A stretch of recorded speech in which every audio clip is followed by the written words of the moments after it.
Hello.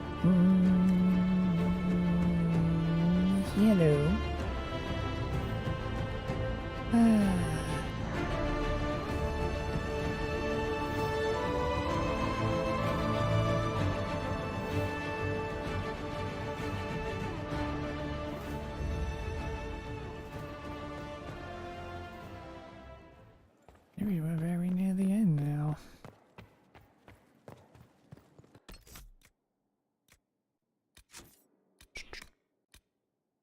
Right, Josephine's quest. I hate you so much, fucking Malachite. I hate you too, service. Hate you so much.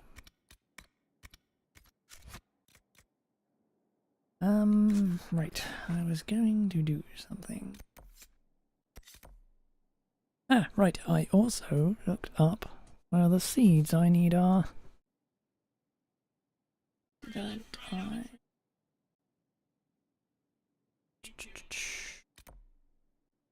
Should I look? Should I look? Should I look? I really should.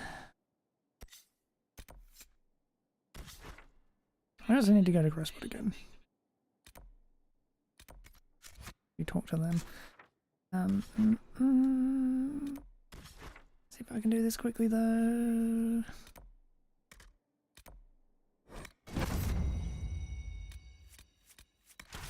Dawn notices. I'm not sure if they're here.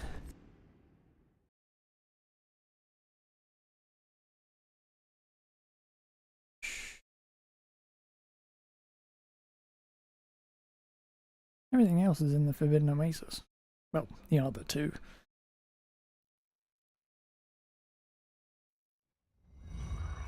I've news, sir.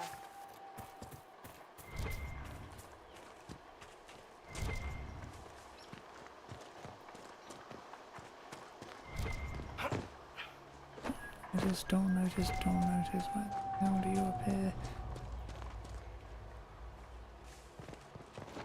You might just be on the Dragon Island, because it's the Dragon Island.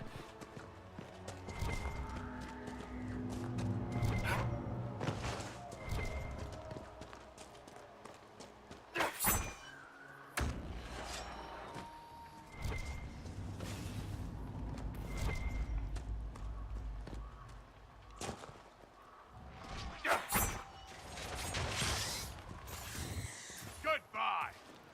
Sweet mother of...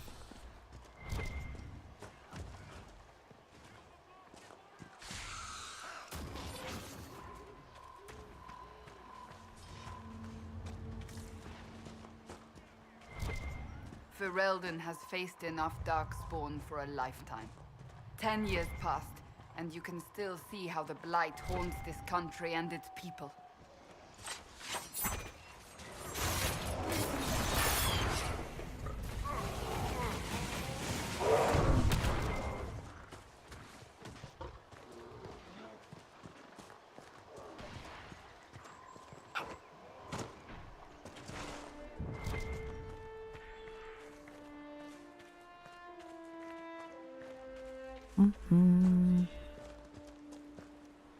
Your worship.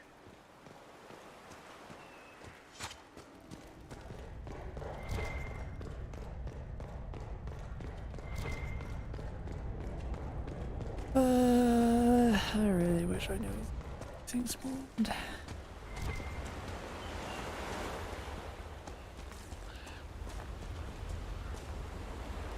This is not Dawn notices.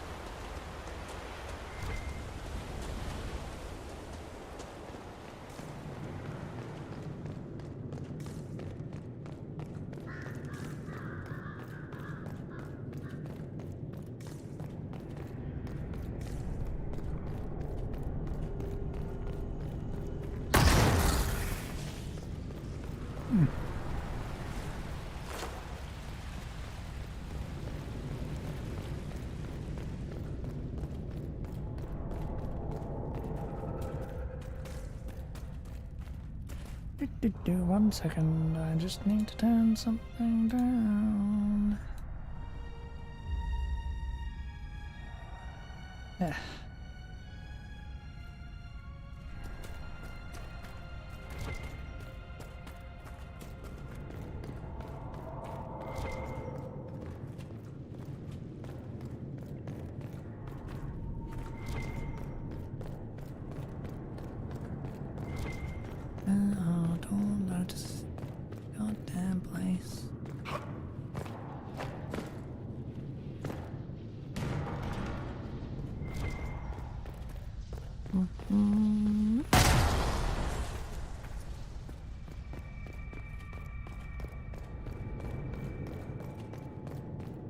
done the quest, but whatever.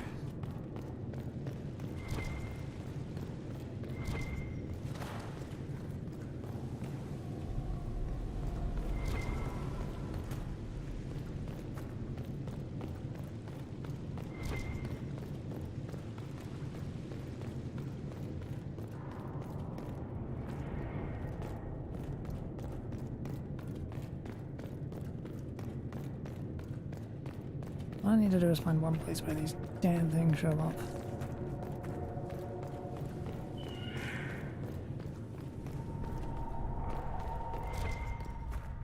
I know where they are, I shall make a permanent mark and find the little buggers whenever I need them.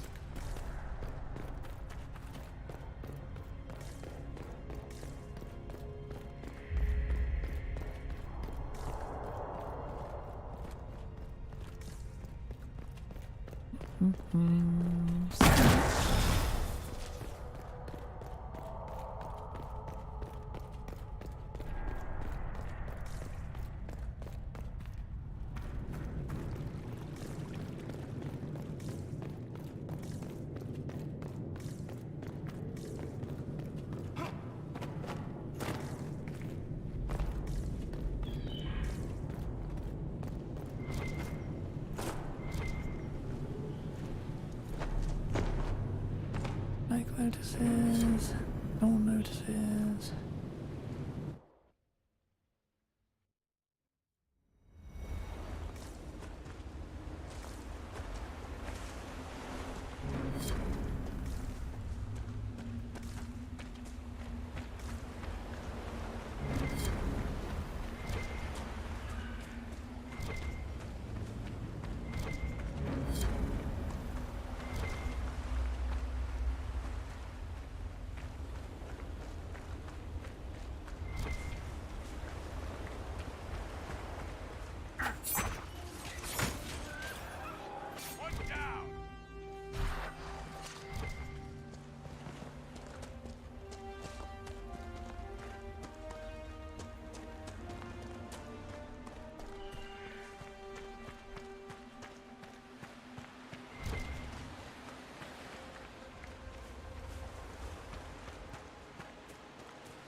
Let's profit Laurel, not Dawn Lotus.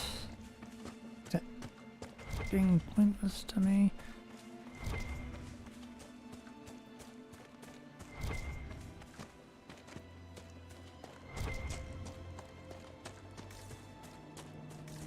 Okay, so it's not on the island.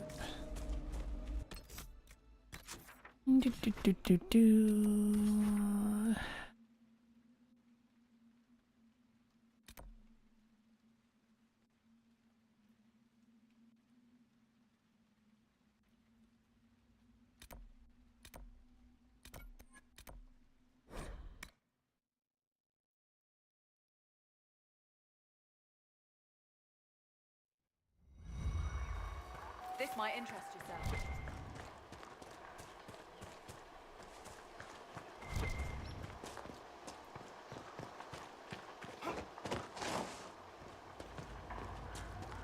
Might be along the river. Might be in the cave, actually.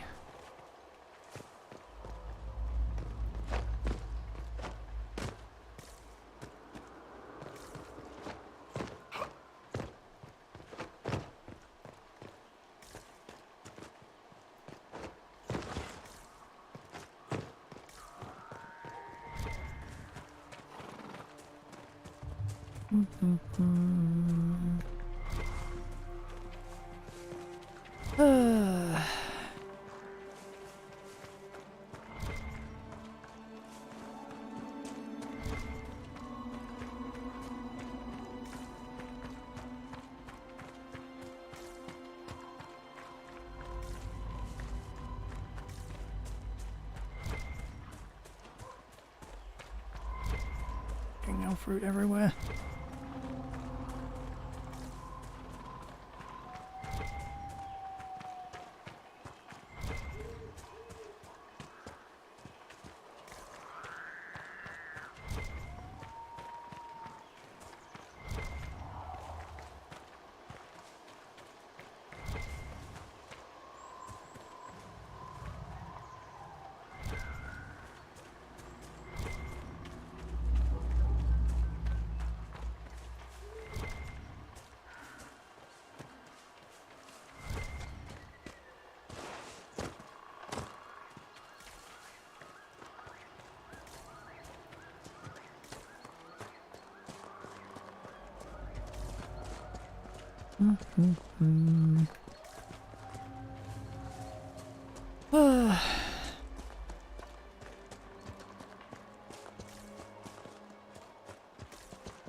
There's the river.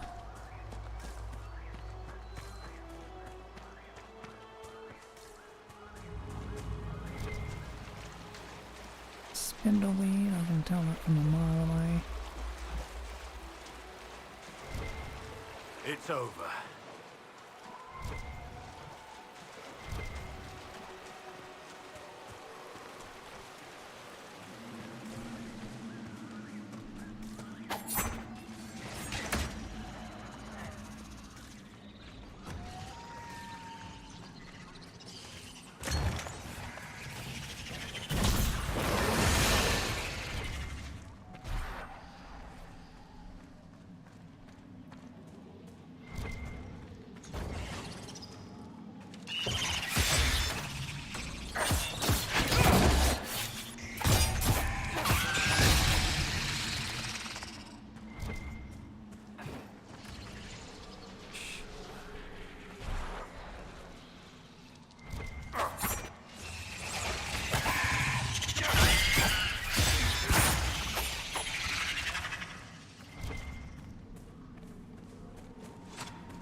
Not that bad.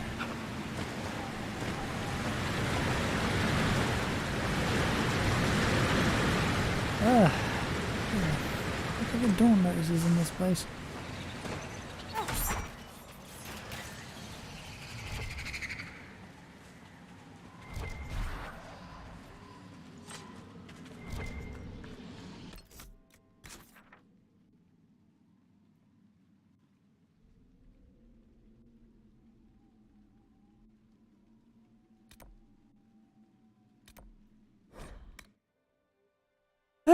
I know they're in the area. Where in the area? Did you hear about it? Pretty annoying.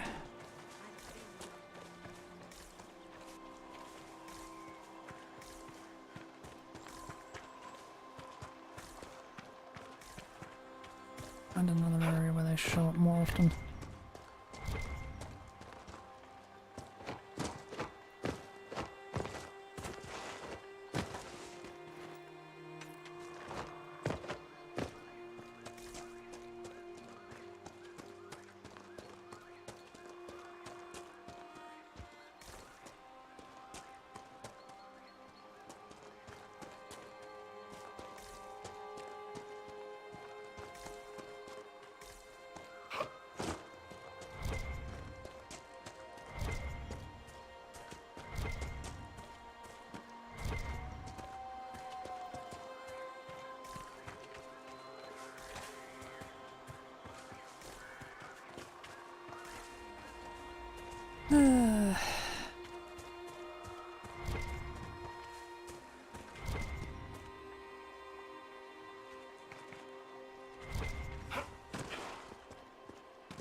Oh, criminy, I don't know. Where else does this bloody crap show up?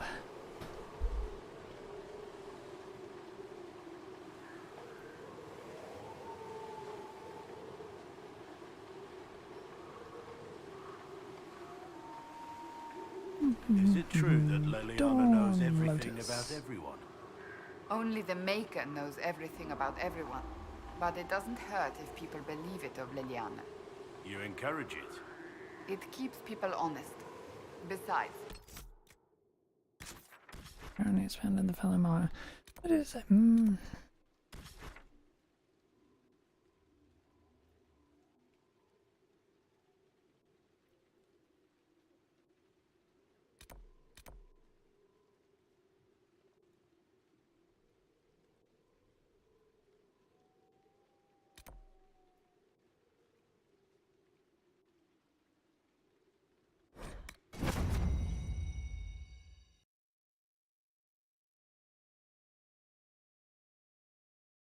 Southeast of here, apparently.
See?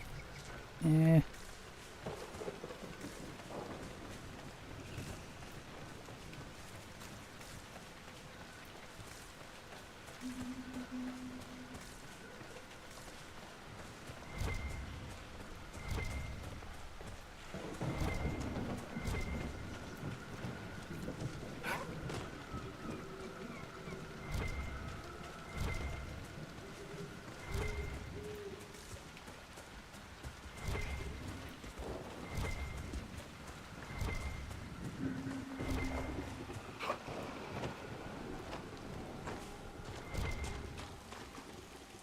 Okay. Well, at least we've got the fucking place where no notices are. Won't show up. Inquisitor, I've something for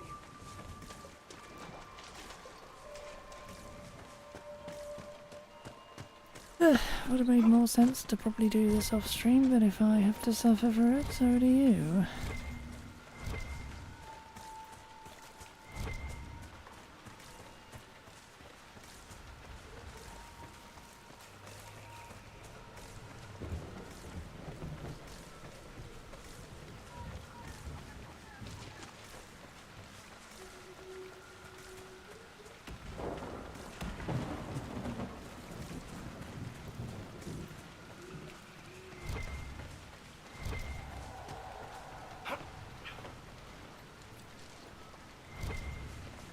Me seeds.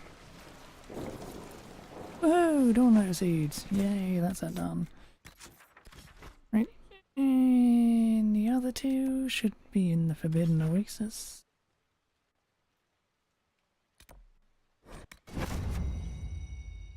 Looking for Witherstalk and Dragonthorn.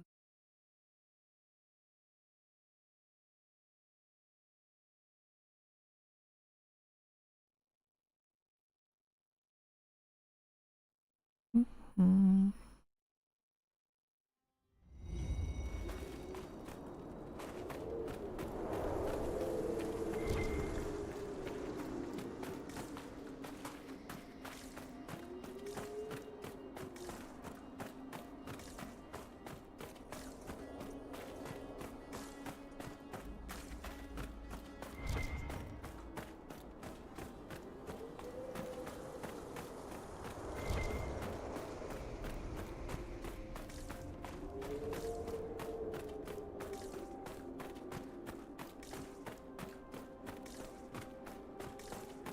Remember Witherstalk being fairly common, relatively speaking.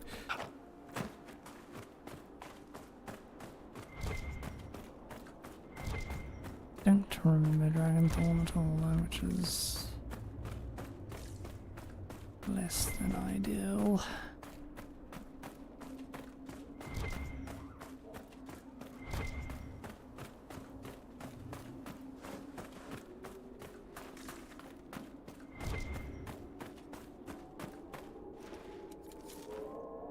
Witherstalk done. Now we just need Dragonthorn.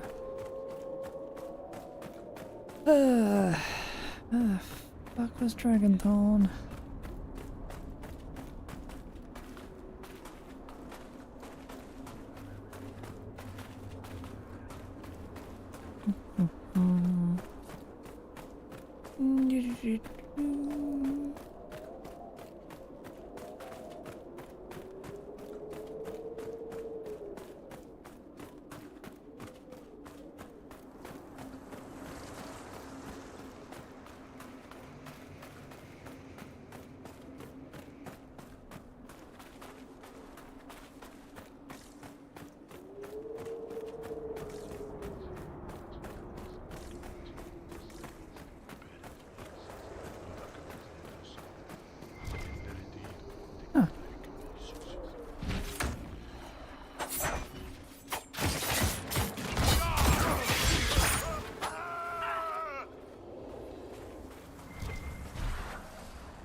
Need Dragonthorn, but it didn't give me the bloody seed. Of course it wouldn't.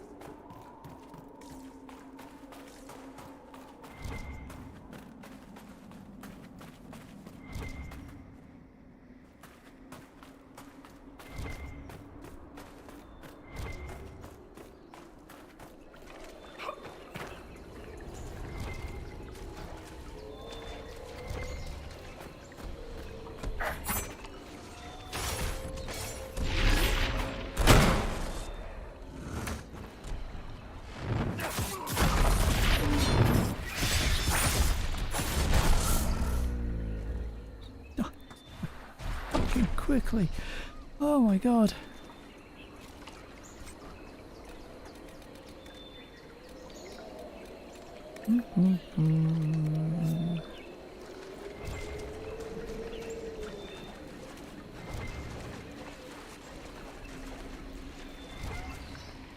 Right.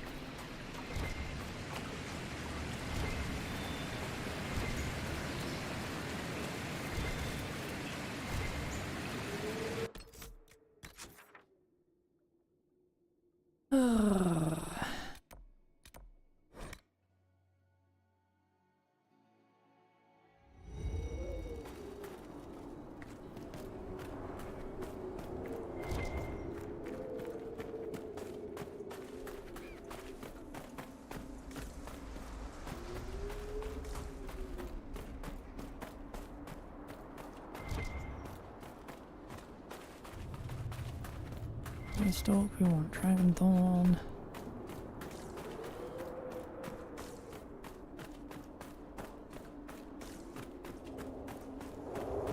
That looks like a Dragon Thorn. Seed.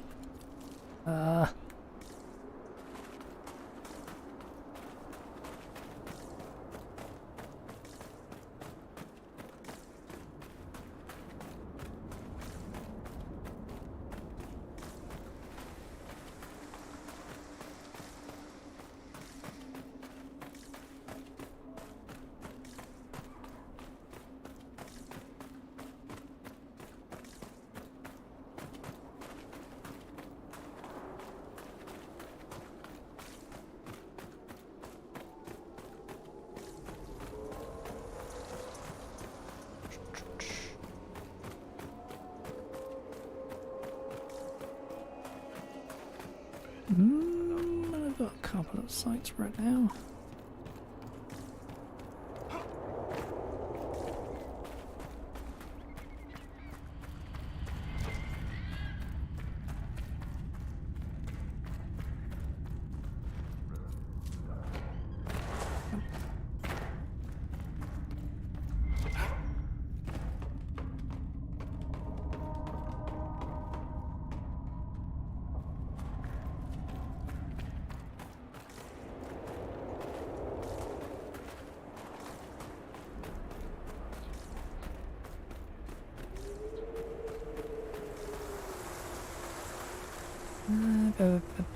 Can I spot any Dragon Thorn?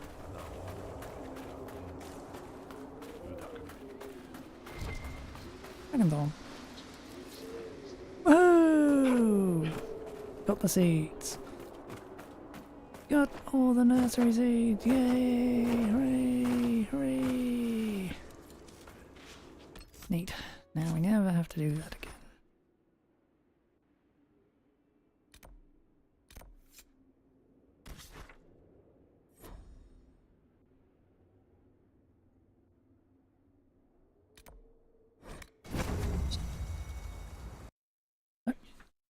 Here, Bronick.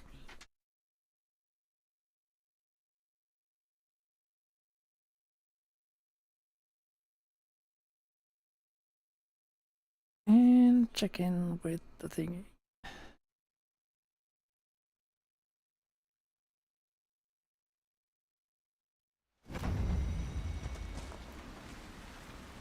Well met, your worship. What's happening in Crestwood? The villagers are glad to have us. We impose no levies and help train their guards. What's happening in Crestwood? The villagers are glad to have us. We impose no levies and help train their guards. Someone Farewell. has done that. Let's actually go do the quest. Inquisitor, I have something for you.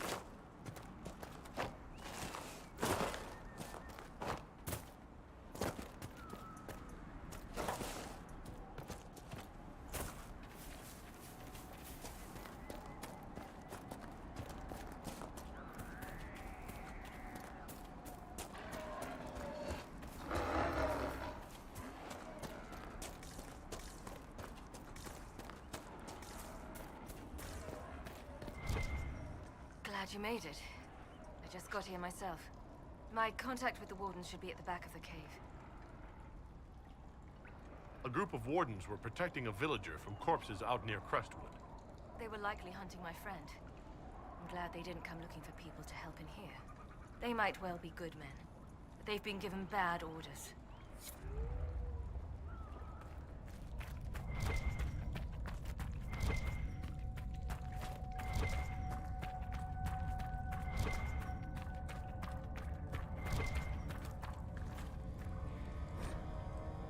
Banner of the Blind Men. This banner marks the cave as an outpost of the Blind Men, notorious smugglers. Notorious smugglers who are known to sell slaves to Devinter. It is possible that the Grey Warden asked them politely to leave so that he could use their hideout, although the bloodstains on the wall suggest otherwise.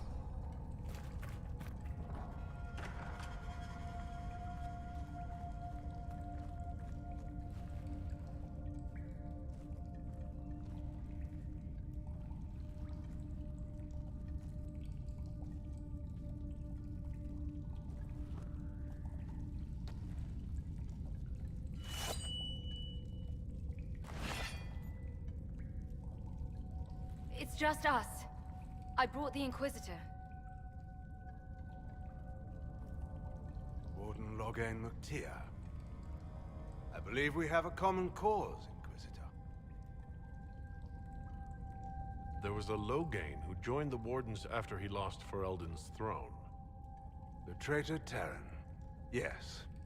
I've heard all the names. Then that's you? I've been a Warden for 10 years. They will never fully consider me theirs. Something I've had cause to be grateful for recently. I'll take all the help I can get. I know the Wardens have troubles of their own. I wonder, though, might those troubles have anything to do with Corypheus? I believe so. After Hawk killed Corypheus, Weishaupt was content to forget the whole affair. If an archdemon can survive seemingly mortal wounds, why not Corypheus? I began to investigate. I found evidence, but no proof. And then, soon after, every warden in Orlais began to hear the calling. I recall that being a bad thing. But I don't recall you telling me about all this. I didn't believe it concerned you.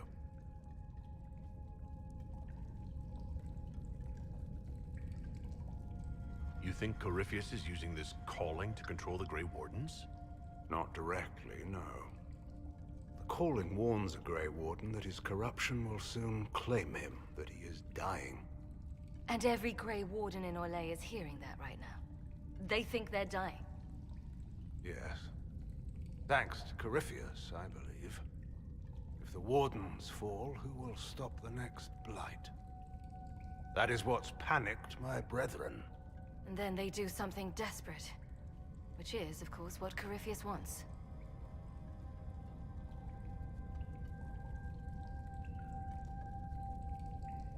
You said all the Wardens are hearing the calling.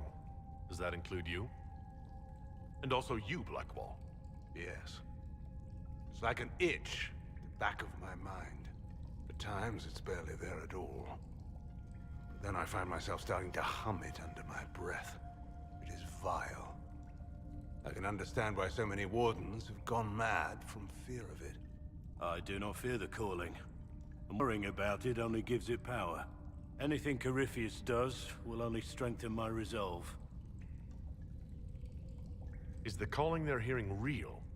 Or is Corypheus mimicking it somehow? I don't know. Even as a senior Warden, I knew little about him. The Wardens believe it to be real, despite my warnings about Corypheus. And that is all that matters at the moment. How can Corypheus make all these Wardens hear the calling? I don't know. It's likely part of his nature. Corypheus is, or was, once a mortal man. The Blight owns him, but it did not create him. Wardens are tied to the Blight through the Darkspawn. That is how Corypheus influences Warden minds.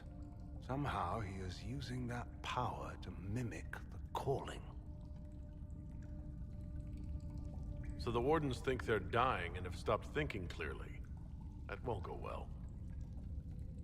A Blight nearly destroyed Ferelden. A Blight without Wardens to stop it might well destroy the world. Warden Commander Clarel proposed a ritual involving blood magic.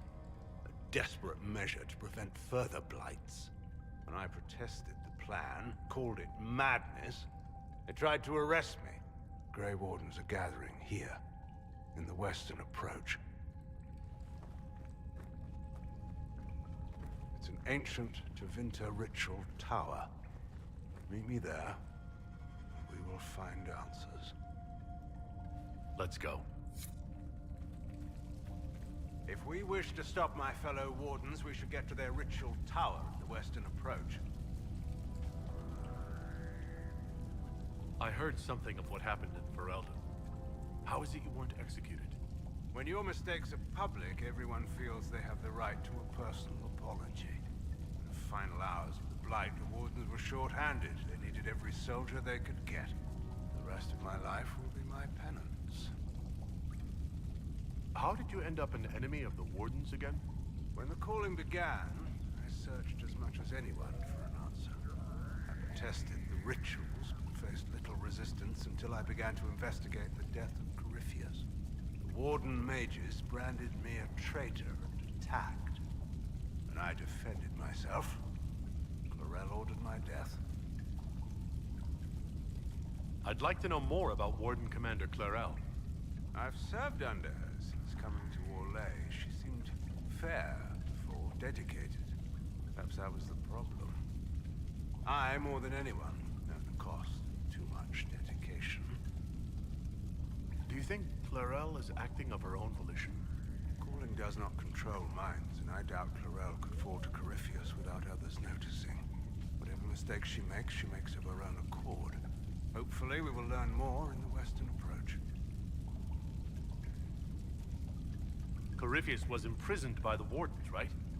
So they must know who or what he is. Secrets are a habit with the Wardens. One that costs many lives. Some knowledge is too dangerous to share. I knew little of Corypheus, and that was more than most. No one thought that knowledge could be vital. You said that Clarel was Warden Commander. I thought that the hero Ferelden led the Wardens. There's more than one Warden Commander. Each oversees a region, most often a single nation. The man you speak of was Warden Commander of Ferelden. He disappeared some time ago. It's possible he joined the rest of the Wardens, although I cannot say for certain. I'll talk to you later. Of course.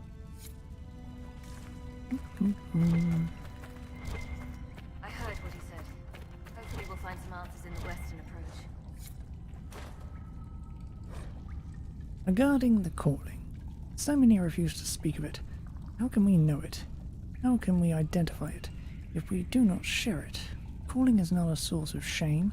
The song that whispers in the back of my mind is no evil upon my soul, but the mark of a life well lived in service of a greater good. If all things come from the Maker, then is this, too, not part of his plan? Could it not be a gift, a final haunting melody to send us into the afterlife with hearts opened? Could this not be his song?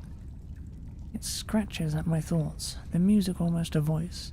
At once unearthly and beautiful, I found myself humming it aloud a few days past. Where once it intruded, it now feels a natural part of my mind's course. It coils around memories I hold dear. Training with Sir Keller, riding in the moonlight. My mother's face, the last time I saw her, and inserts itself into them, so that I could almost swear that music, that sense of a presence watching and calling, had always been a part of what I remember. This is what the senior wardens warned us of, I imagine. I should not find it beautiful. I must remember the corruption and recognize that my mind is slowly losing the wit to differentiate between this world and that which would consume and destroy it. I must. I can. I will tell the wardens tomorrow. I've seen their looks. They already know. I suspect I will heed the calling and go to the deep roads to die with the dwarves, fighting as a Grey Warden should. If I am to die, after all I have given, can I not at least allow myself the pleasure of this song's beauty?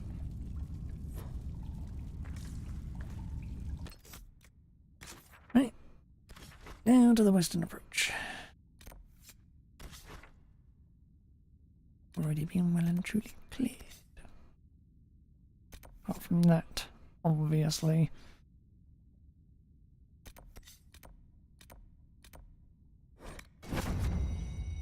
The moral might not show up until after I finish this quest, so... Which would actually kind of make sense in a grand scheme of things. You'll need some malachite though, game. Of news, sir.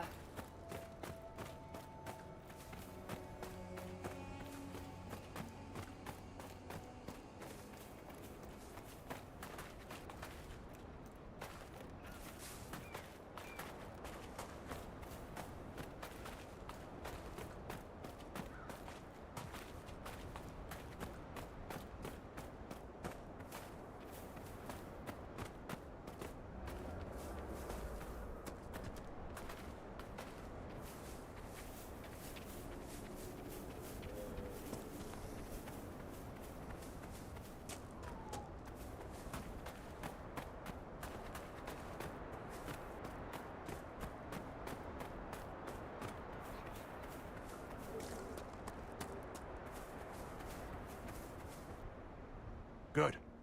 Whatever's happening has already started. We saw lights coming from the tower. Blood magic, I'd wager. You can smell it. Or see the corpses. You take point. I'll guard your backs.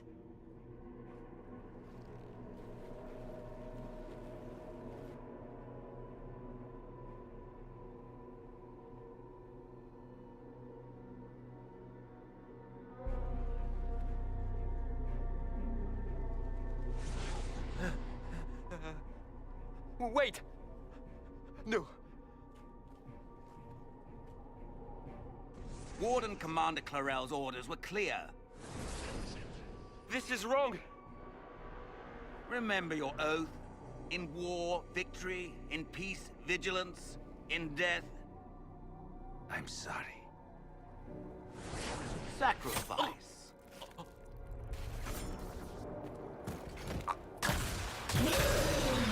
Good. Now bind it just as I showed you.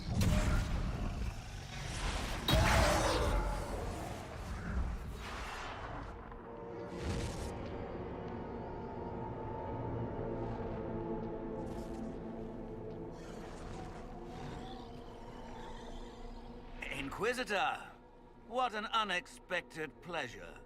Lord Livius Eramond of Virantium, at your service.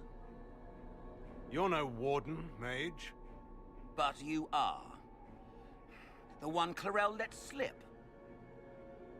And you found the Inquisitor and came to stop me. Shall we see how that goes? Wardens, this man is lying to you. He serves an ancient Tevinter Magister who wants to unleash a blight. That's a very serious accusation. Let's see what the Wardens think. Wardens, hands up. Hands down. Corypheus controls them. They did this to themselves. You see, the calling had the Wardens terrified. They looked everywhere for help. In desperation, they turned to the Imperium. Yes, and since it was my master who put the calling into their little heads, we in the Venatori were prepared. I went to Clarel full of sympathy, and together we came up with a plan. Raise a demon army, march into the deep roads, and kill the old gods before they wake.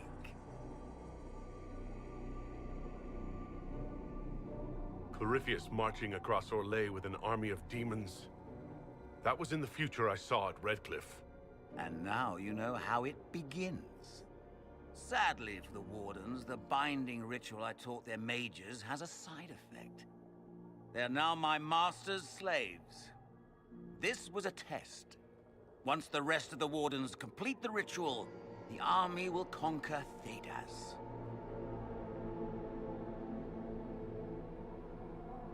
Do you really want to see the world fall to the Blight? What do you get out of this? The Elder One commands the Blight. He is not commanded by it, like the mindless Darkspawn. The Blight is not unstoppable or uncontrollable. It is simply a tool. No, Livius, you're the tool. As for me, while the Elder One rules from the Golden City, we, the Venatori, will be his god kings here in the world.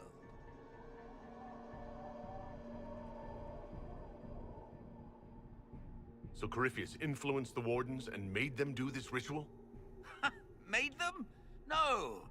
Everything you see here, the blood sacrifices to bind the demons, the Wardens did it of their own free will. Fear is a very good motivator, and they were very afraid. That's a lie. The Grey Wardens are heroes. They would never do this willingly.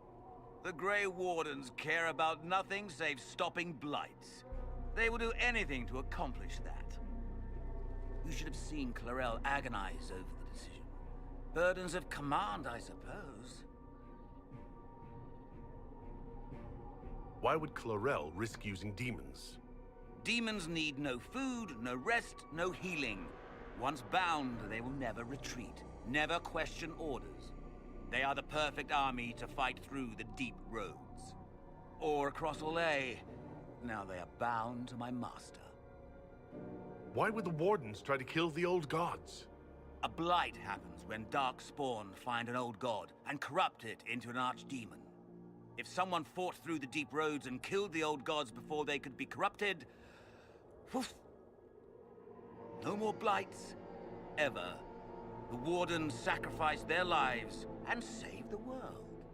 Although I fear history will remember them a little differently now. Release the wardens from the binding and surrender. I won't ask twice. No, you won't.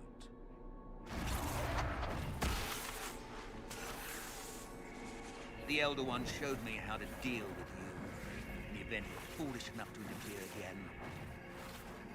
That mark you bear, the anchor that lets you pass safely through the veil, you stole that from my master. He's been forced to seek other ways to access the Fade.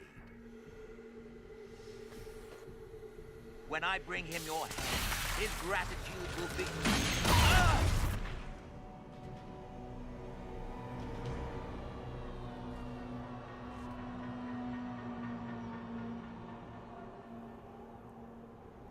Kill them!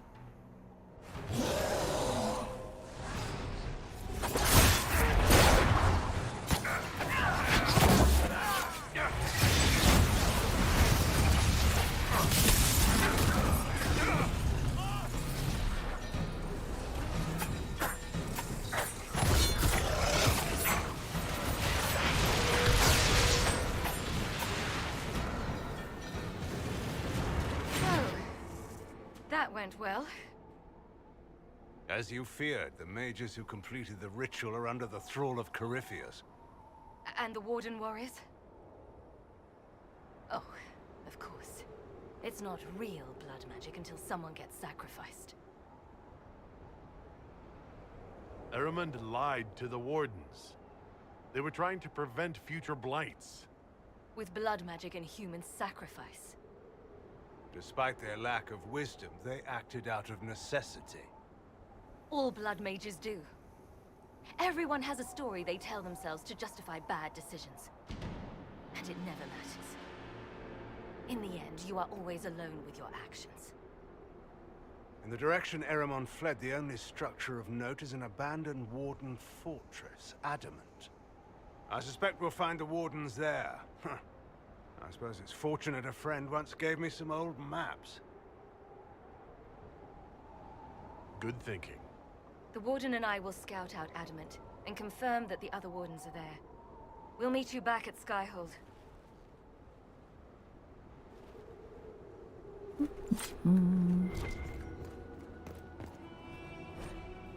Letter found on a Grey Warden mage. Michelin. Michelin. Whatever. I don't trust this ritual Carlel is talking about. Are you sure it's safe? Have you ever used blood magic? I don't care what the Chantry says. I doubt they'd approve of the joining if they knew everything about us. My family fought to winter slavers near the border. This Eramon sounds like everything that's wrong with the Imperium. I'll be waiting for you when you get back. If you can look me in the eye and tell me that this ritual is safe, I won't speak of it again. If not, just come back safe, please. Efron. Sure enough. Yeah.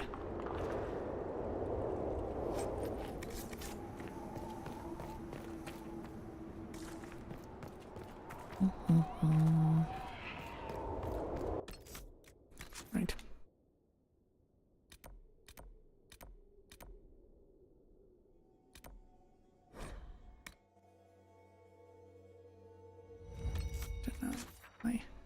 Don't know. I get the little shit now. Will he appear?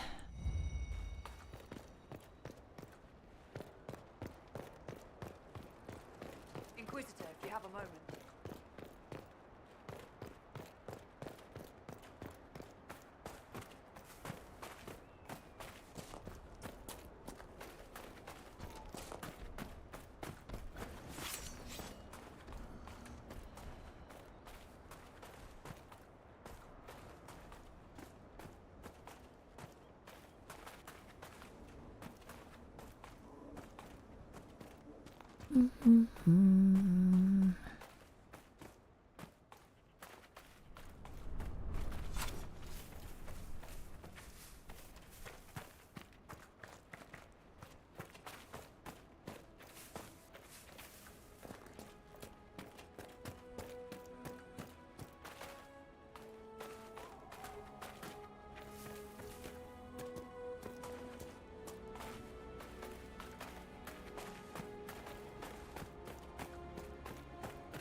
Every one of these madmen we kill is one less who gets to return home.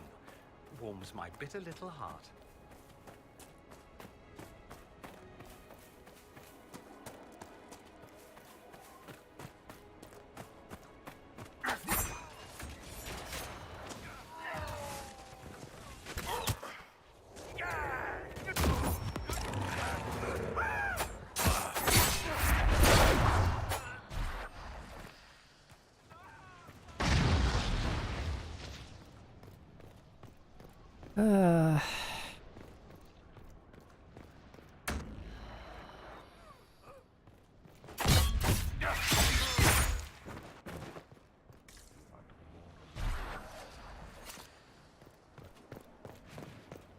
Oh shit, still not here.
Never gonna be able to finish this Every one of damn these quest. madmen we kill is one less who gets to return home. Warms my bitter little heart.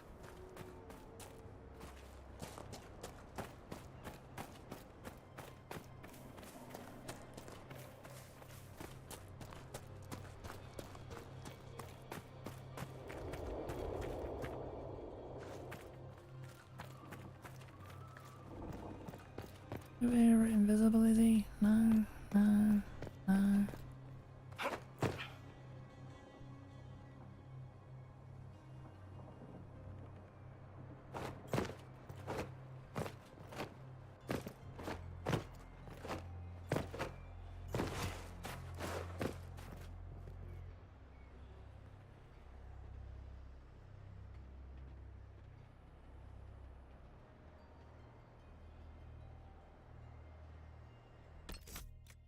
Okay, fine.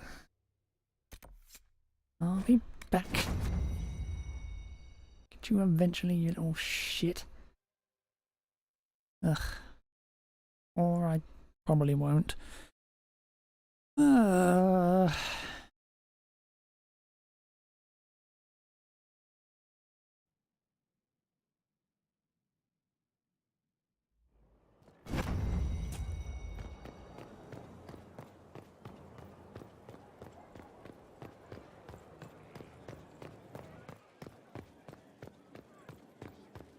Worship.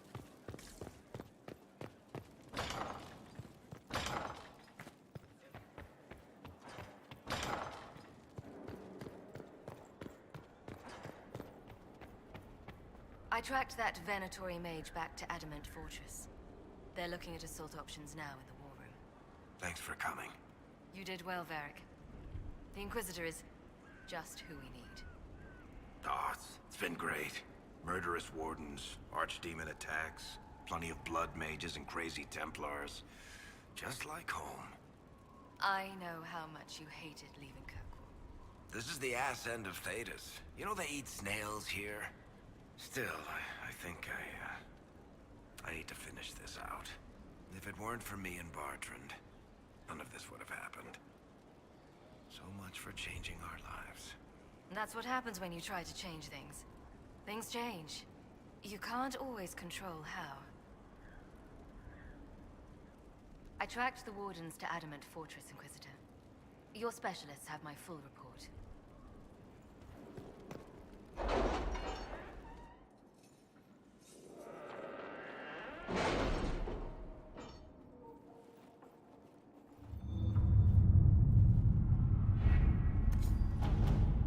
Right,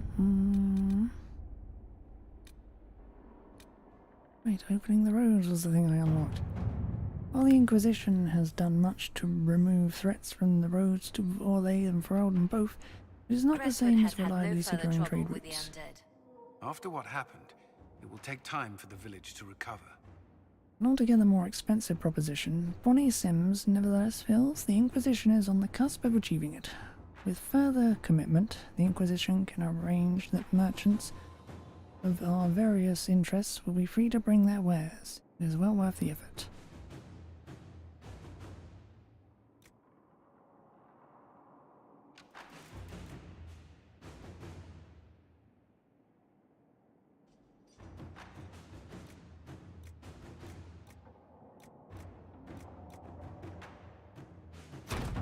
Let us begin.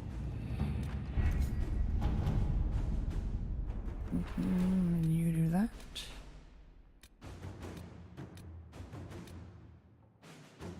Here lies the abyss. Adamant Fortress has withstood countless darkspawn attacks without falling. The Grey Wardens defending its walls are legendary warriors. To prevent Warden Commander Clarel from raising an army of demons, Inquisition forces will need siege engines powerful enough to breach Adamant's defenses. Now it's 12 to 15. I'm slightly overleveled. Adamant Fortress has stood against the Darkspawn since the time of the Second Blight. Fortunately for us, that means it was built before the age of modern siege equipment. A good trebuchet will do major damage to those ancient walls. And thanks to our Lady Ambassador... Lady Cyril of Jadar was pleased to lend the Inquisition her sappers. They've already delivered the trebuchets. That is the good news. And the bad news? Arimond called the ritual at the western approach a test. He may already be raising his army of demons in the fortress. The Inquisition forces can breach the gate, but if the Wardens already have their demons... I found records of Adamant's construction. There are choke points we can use to limit the field of battle. That's good. We may not be able to defeat them outright. But if we cut off reinforcements, we can carve you a path to Warden Commander Clarel. Taking this fortress is going to get a lot of good soldiers killed. Our soldiers know the risks, Inquisitor, and they know what they're fighting for. It'll be hard fought, no way around it, but we'll get that gate open. It's also possible that some wardens may be sympathetic to our cause. The warriors may be willing to listen to reason, though I doubt they will turn against Clarel directly. The mages, however, are slaves to Corypheus. They will fight to the death. We've built the siege engines and readied our forces, Inquisitor. Give the word, and we march on Adamant.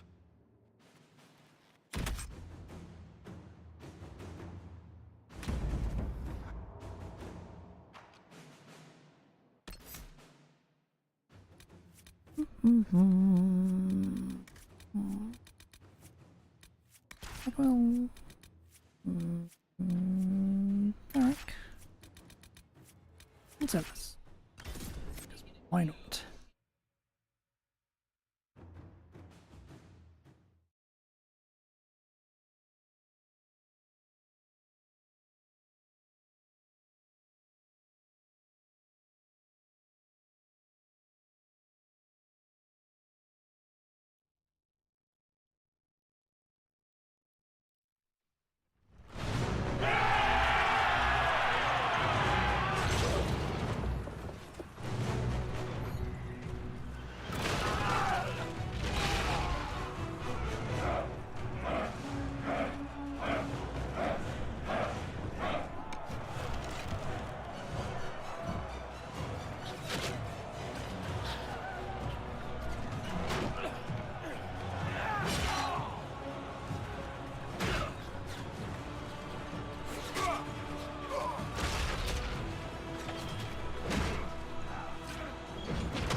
You have your way in. Best make use of it. We'll keep the main host of demons occupied for as long as we can. I'll be fine. Just keep the men safe. We'll do what we have to, Inquisitor. Warden Loghain will guard your back. Hawk is with our soldiers on the battlements. She's assisting them until you arrive.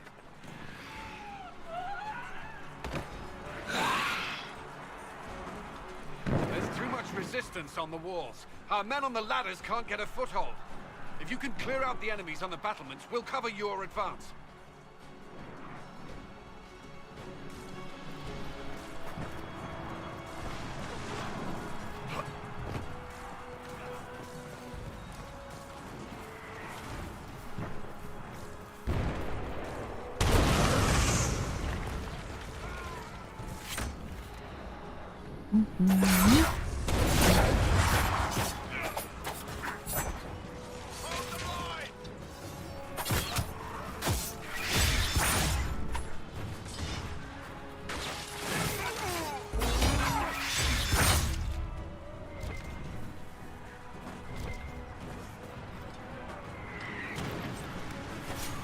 And 10 fucking levels over the limit.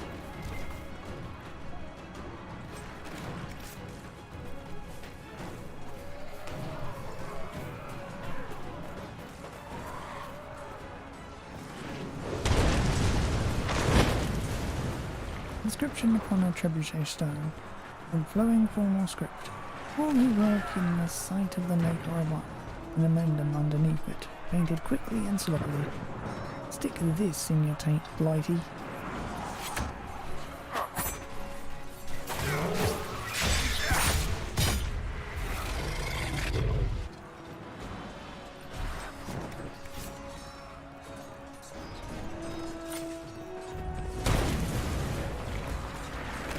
Stay back. We will not be sacrificed for some insane ritual.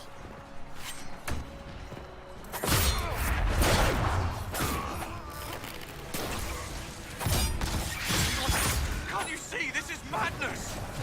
No, you! They're enslaved!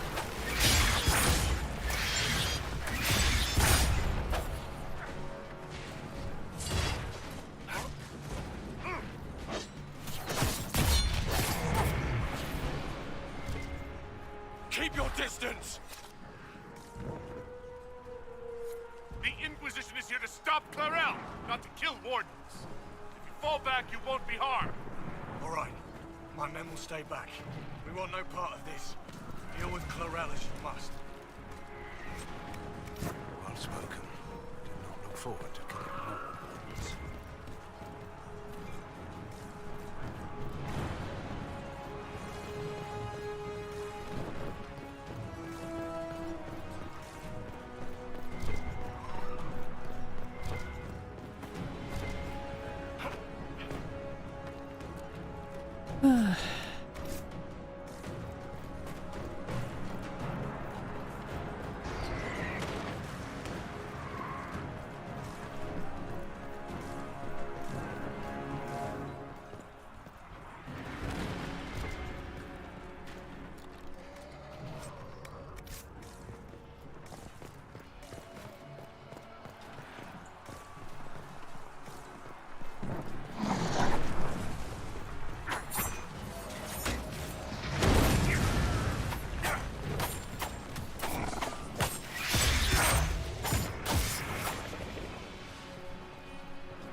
Clear the area around the ladder.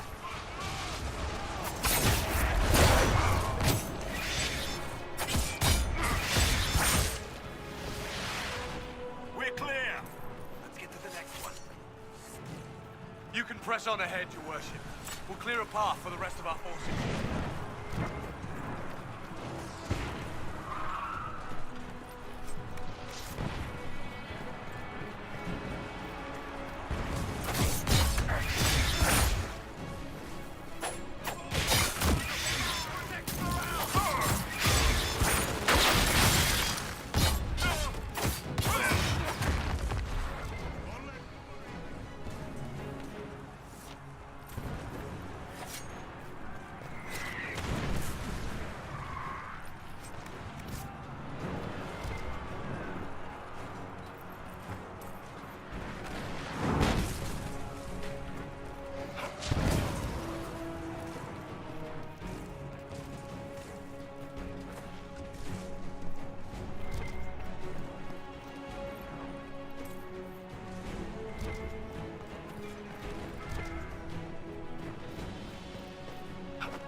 Some fucking malachite in it sometime.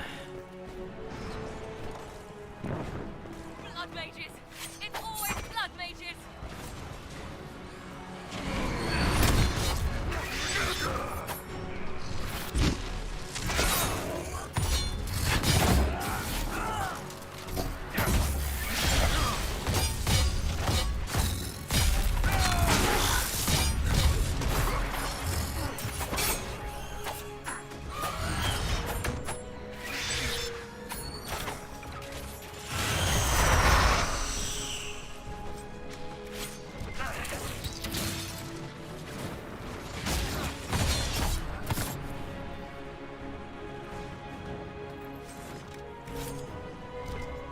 Inquisitor, always a pleasure.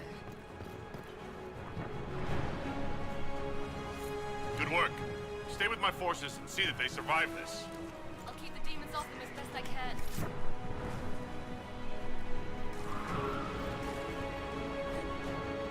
An unsigned letter. Do the mages seem different to you? Ever since they began summoning those demons, they don't talk to the rest of us. Have you been picked for one of the secret assignments yet? Can't imagine what they need us for if the mages can summon demons. The Jenna and Kemet disappeared last week right after the ritual started, and nobody knows where they're gone. Stay ready. I'm not sure it's safe to talk anymore.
Against the demons for long.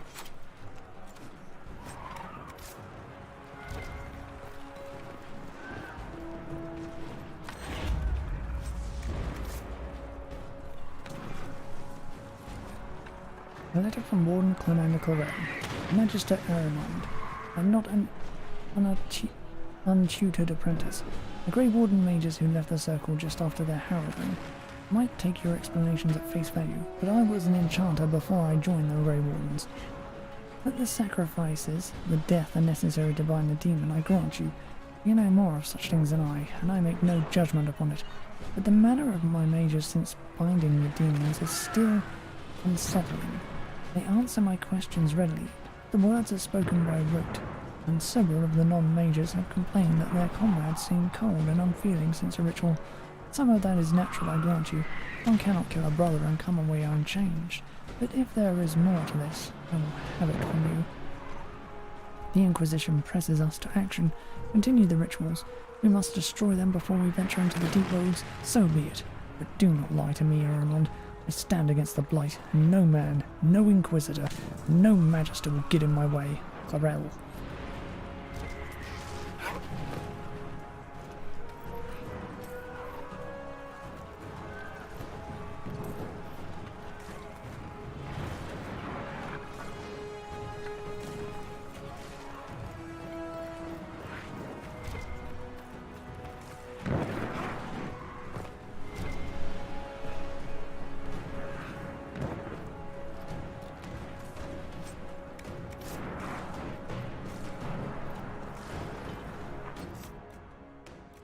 Who's that amulet of power for?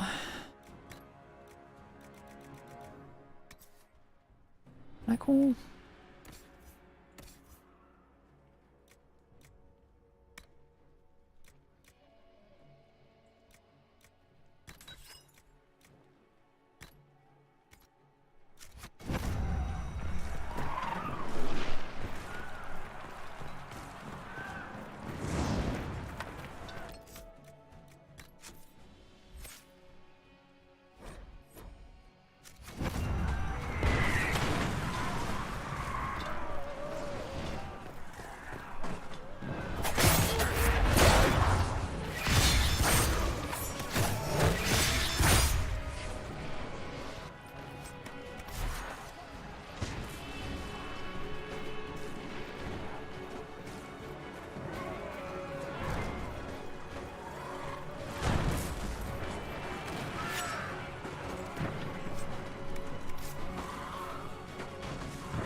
Wardens! We are betrayed by the very world we have sworn to protect! The Inquisition is inside, Clarel. We have no time to stand on ceremony. These men and women are giving their lives, Magister. That might mean little in Tevinter, but for the Wardens, it is a sacred duty. It has been many long years, my friend. Too many, Clarel. If my sword arm can no longer serve the Wardens, then my blood will have to do.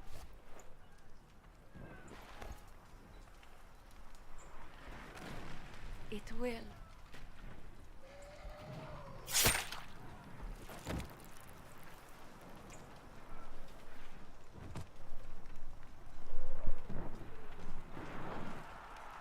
Stop them!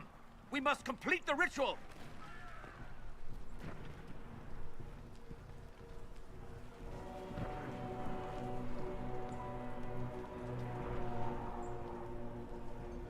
Clara! doing exactly what Ehrman wants! What? Fighting the Blight? Keeping the world safe from Darkspawn? Who wouldn't want that? And yes, the ritual requires blood sacrifice. Hate me for that if you must, but do not hate the Wardens for doing their duty! We make the sacrifices no one else will. Our warriors die proudly for a world that will never thank them. And then he takes your mages' minds for his real master, Corypheus. Corypheus? But he's dead. These people will say anything to shake your confidence, Clarel.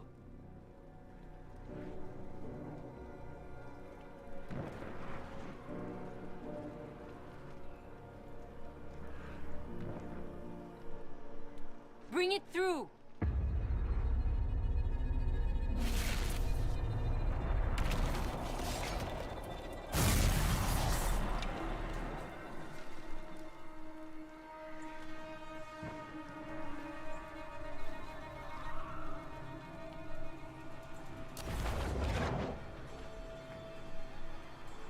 Please. I've seen more than my share of blood magic. It is never worth the cost. I betrayed the Wardens once and it cost me everything! Are you mad enough to think I'd do it again?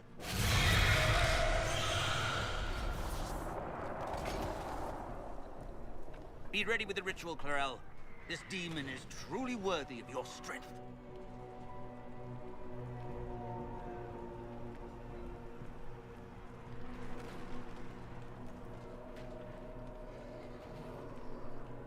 Blackball, can you talk some sense into them? You don't know me, but you may have heard my name. Like you, I've given my life to the Grey Wardens. The first time I put on this armor, I felt like I belonged. Like I was part of something honorable. Something with a purpose. I know how good that feels. How safe. But fighting and dying here today won't stop the Blight. If you want to stop the Blight, kill that bastard up there. His master is the living embodiment of its corruption.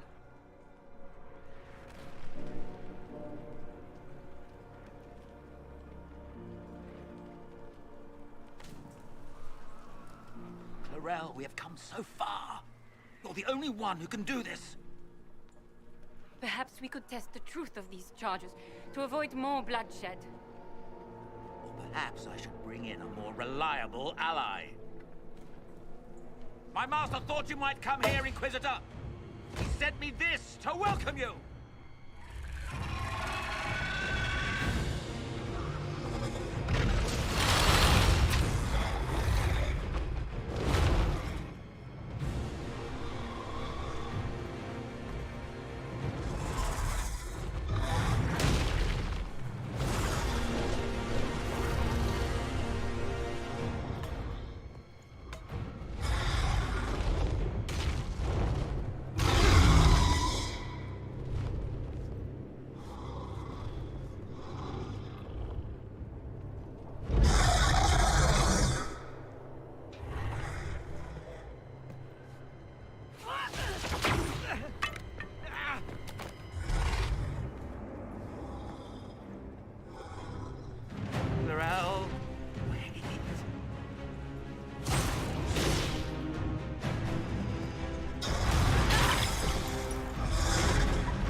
destroyed the Grey Wardens.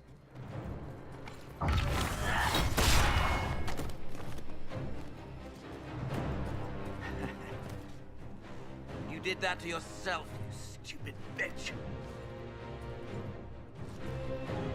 All I did was dangle a little power before your eyes, and you couldn't wait to get your hands bloody.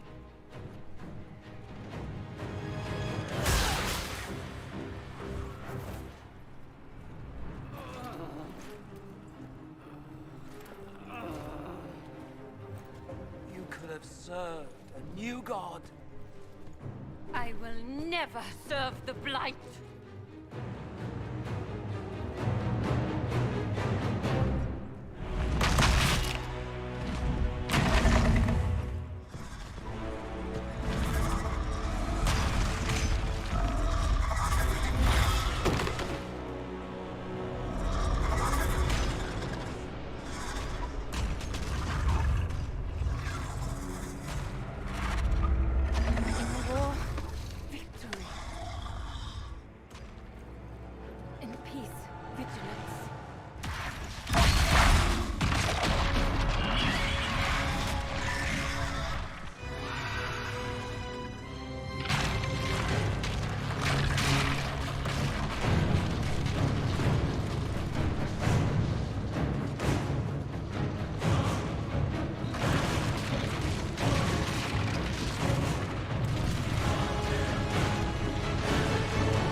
Mm-hmm.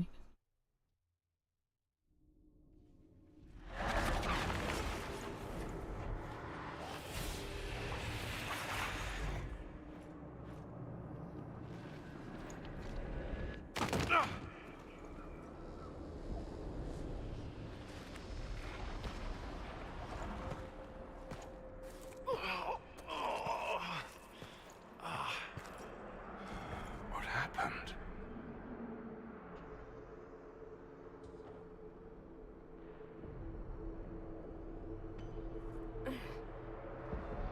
We were falling. If this is the afterlife, the Chantry owes me an apology. This looks nothing like the Maker's bosom. No. This is the Fade.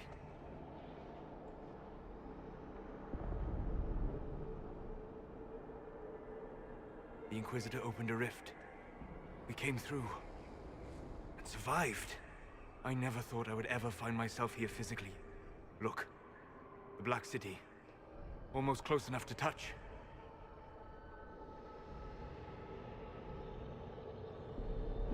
This must be very exciting for you, Solus. Any advice you have on what exactly is going on would be wonderful. What spirit commands this place? I have never seen anywhere like it.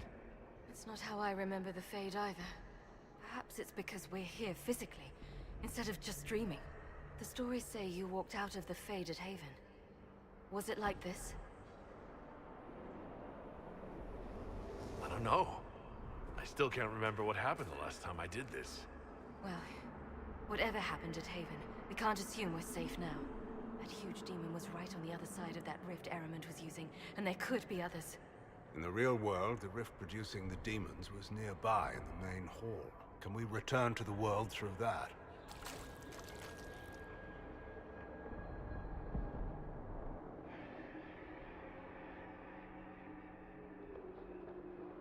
It sounds like our best option. There, let's go.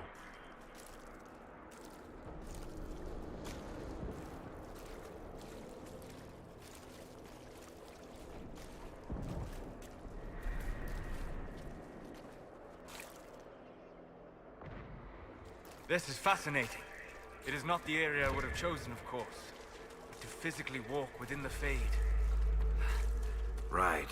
You like it here. Isn't that wonderful?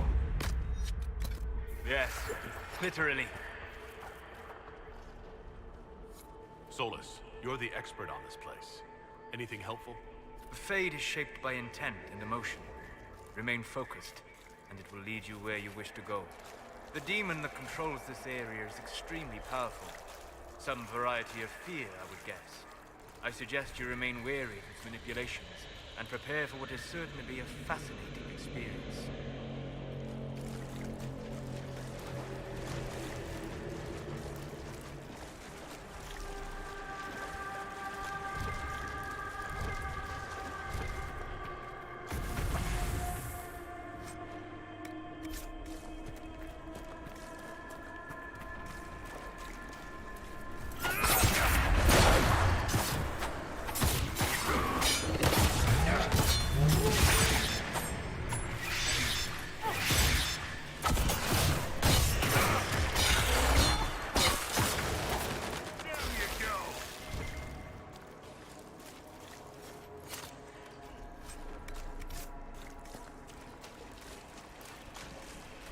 This place is creepy.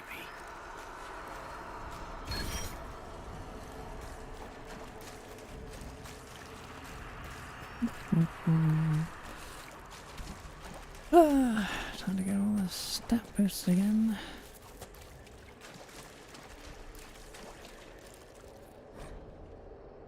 Walking the Fade. Frozen moments. I once studied the Fade as a scholar, dissecting it. As a child might a rat or a frog. I was young and craved the power. Conquering the Fade could bring. I tried in vain to chart its paths, and when that failed I attempted to secure them. In my arrogance, I struggled against the Fade's very nature. How does one pin down a dream? How can one control a thought so that it might travel always the same course from conception to completion? Only when I let go of my dreams and humbled myself was the Fade opened to me. Spirits came and took it upon themselves to be my guides, my lanterns in the darkness. At their command the paths grew still, and I could walk them again and again. I was shown vast oceans containing not water but memories, drawn from the minds of dreamers. I drifted through frozen moments like paintings, perfect in each detail. As I explored this impossible realm, the spirits kept darker things at bay. I came to trust them, even love them, and I saw my own love reflected in them. To know the Fade, one cannot seek to master it. The Fade is the master, the teacher. We are merely apprentices.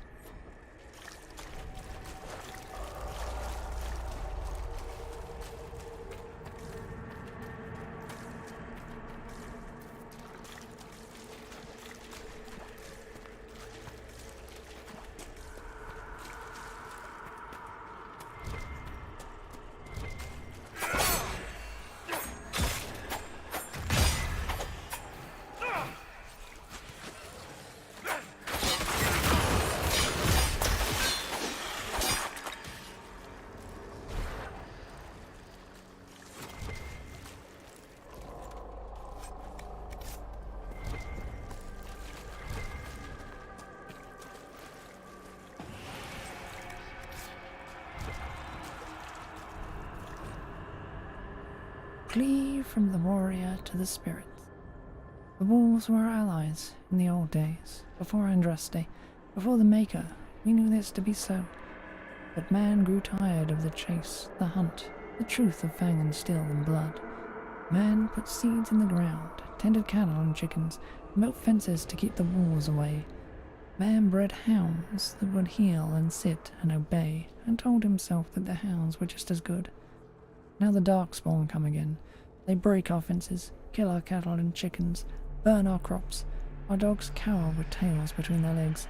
Or if they fight, they fail, they fall to the poison of the Darkspawn blood. We are dying, and I am shamed by my cowardness.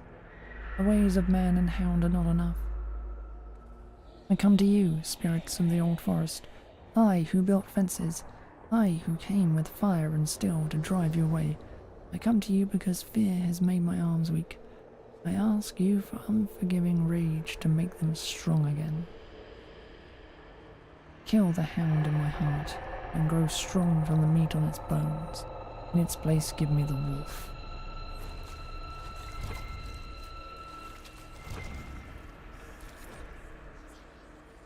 fears of the dreamers, the pilgrim. I came to the Temple of Sacred Ashes with the faithful, ready to help at the conclave. I prayed to the Maker for peace, but the mountain shook and fell and buried me. Alone in the darkness, my legs crushed, I cried in fear of a world with no Maker, fading in and out of dreams of monsters inside the black. Light my final hours. Let me go to the Maker without the terrors of darkness confounding me.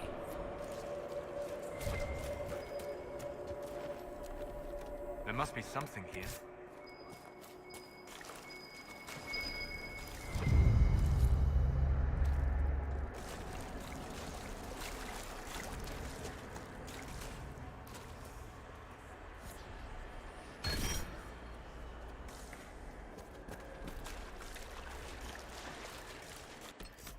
Okay. Now...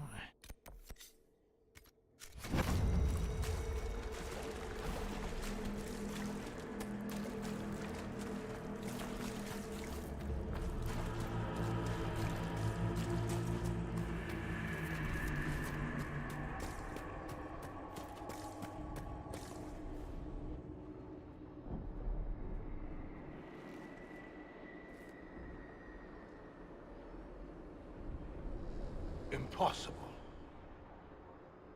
I greet you, Warden. And you, Champion. Divine Justinia.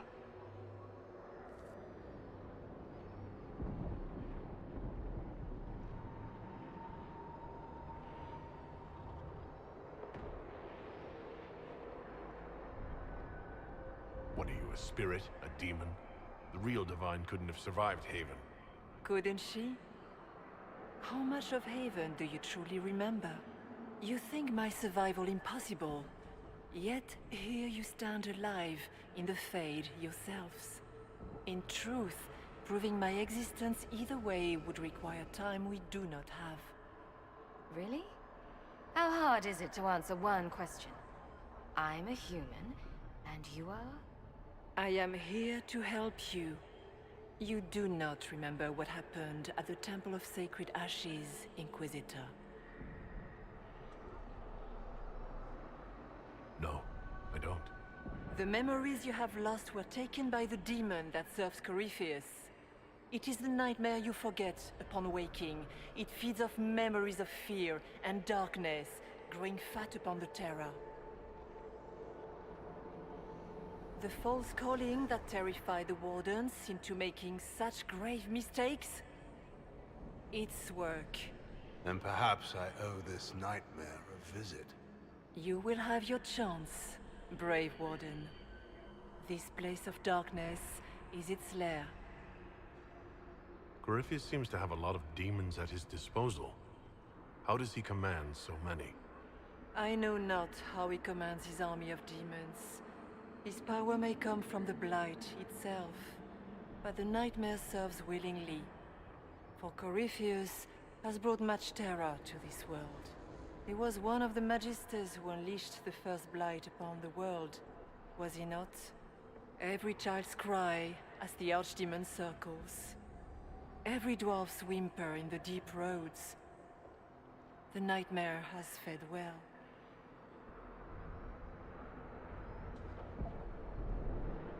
How do we hurt it? That's a little optimistic, isn't it? You hurt it by escaping the Fade and leading your people against Corypheus. That wasn't what I meant. I know.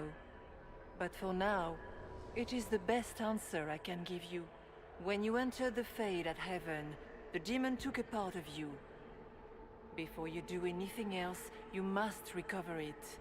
These are your memories, Inquisitor.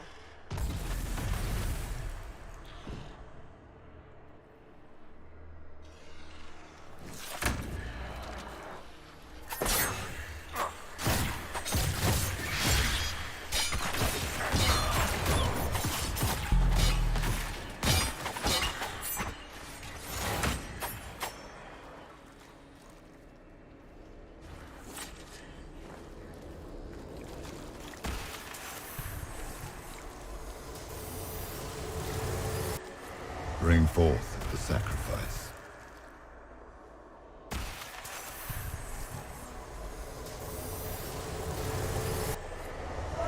are you doing this? You, of all people!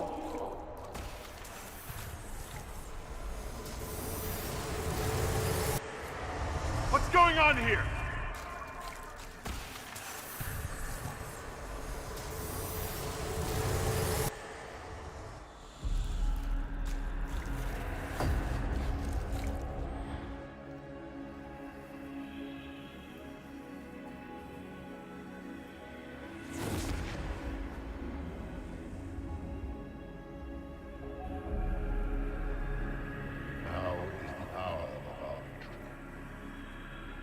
Why are you doing this? You, of all people! Keep the sacrifice still.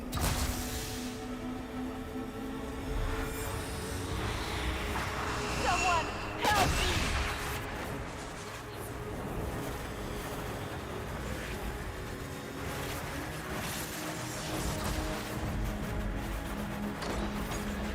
What's going on here?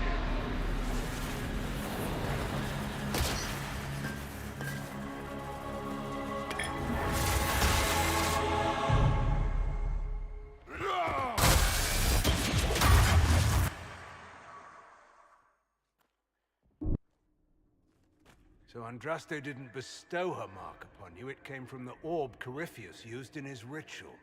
Corypheus intended to rip open the veil, use the anchor to enter the Fade, and throw open the doors of the Black City.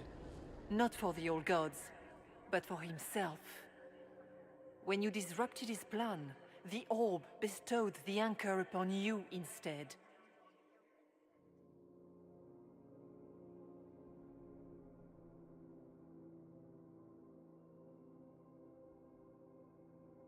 I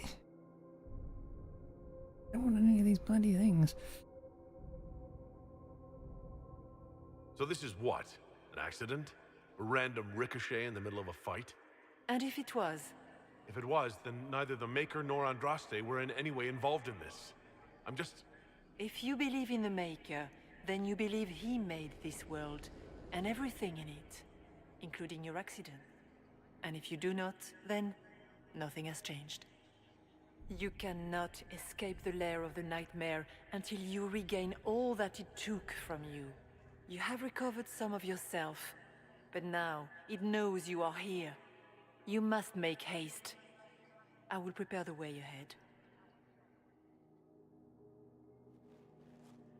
Is there a problem, Hawk? I wondered if you might be concerned about the Grey Wardens holding the Divine in that vision. Their actions led to her death. Corypheus had clearly taken the Warden's minds. You yourself have seen them do this. In any case, we can deal with that after we escape. Oh, I intend to. I've never met the Divine. You think that was really her? We have survived in the Fade physically. Perhaps she did as well. Or, if it is a spirit that identifies so strongly with Justinia, that it believes it is her, how can we say it is not? If she's a spirit or a demon, she wishes to help us. For the moment, at least. And the nightmare? From what she said, I don't look forward to meeting it. Sounds like it preys on fear. Stealing people's memories. That's low, even for a demon. Fear is a very old, very strong feeling. It predates love, pride, compassion, every emotion. Save perhaps desire. Be wary. The nightmare will do anything in its power to weaken our resolve. After its corruption of the Wardens, I'll see it pay.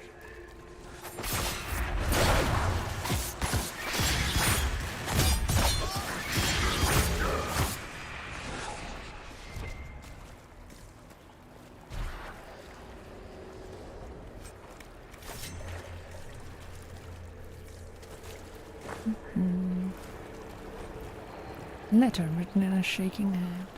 Son, by the time you read this, the Darkspawn poison will have claimed me. We gave all at Starkhaven, and we bought time for the Wardens to slay the Archdemon. But when I smelled the corruption in my wound, I knew I would not live to see you again. Varys will want men to search the battlefield. He sees Starkhaven as rising to greatness, and the weapons of 100 dead Grey Wardens lying unclaimed on the ground will help him conquer the Free Marches. He must refuse. The battlefield is soaked in poison, and no speech, No bullying, no taunts about cowardness can change that. Anything that roams that battlefield now will die. Stall him however you must, and watch for the crows. Those birds have the good sense to fear the blight. When you see them gather, then you will know that the poison is gone, and it is safe to search the battlefield for trinkets to satisfy friars. I will not be here to guide you, son, so you must learn from the crows. They wait, they watch patiently, and they let their fear keep them alive. Please, I beg you, watch the crows and do the same. Sora.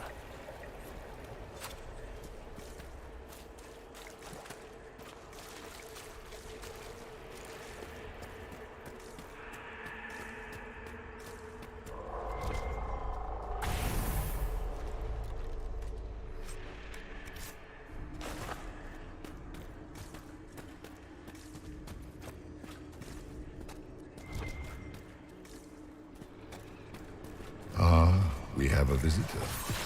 Some foolish little boy comes to steal the fear I kindly lifted from his shoulders. You should have thanked me and left your fear where it lay, forgotten. You think the pain will make you stronger. What fool filled your mind with such drivel? The only one who grows stronger from your fears is me. But you are a guest here in my home. So by all means, let me return what you have forgotten.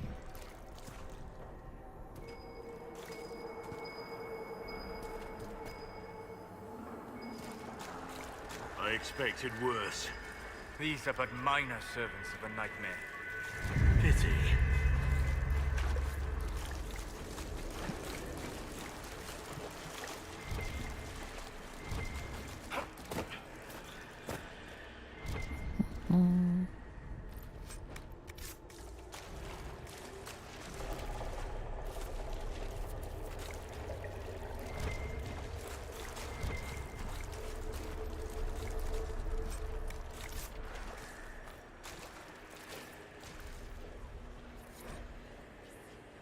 Fears of the dreamers. The freeholder. I watched the blight take my land. I had nowhere to go. I tended the fields as I had, even as my flock died and my family sickened, my body wrecked by pains and chills. I saw too late the poison that had crept into the land. In my fever dreams, the sickness covered the whole world.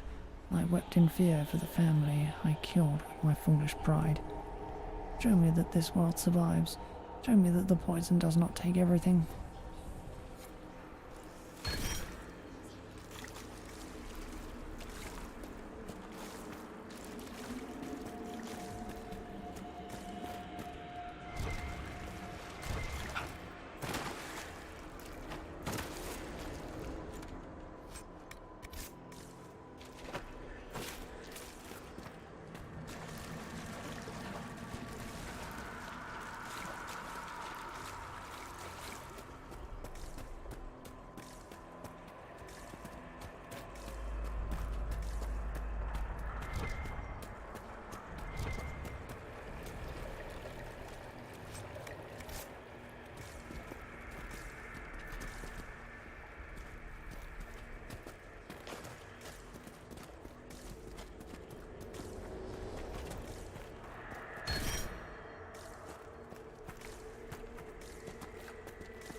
Watch out! I don't know what those are, but they're coming our way.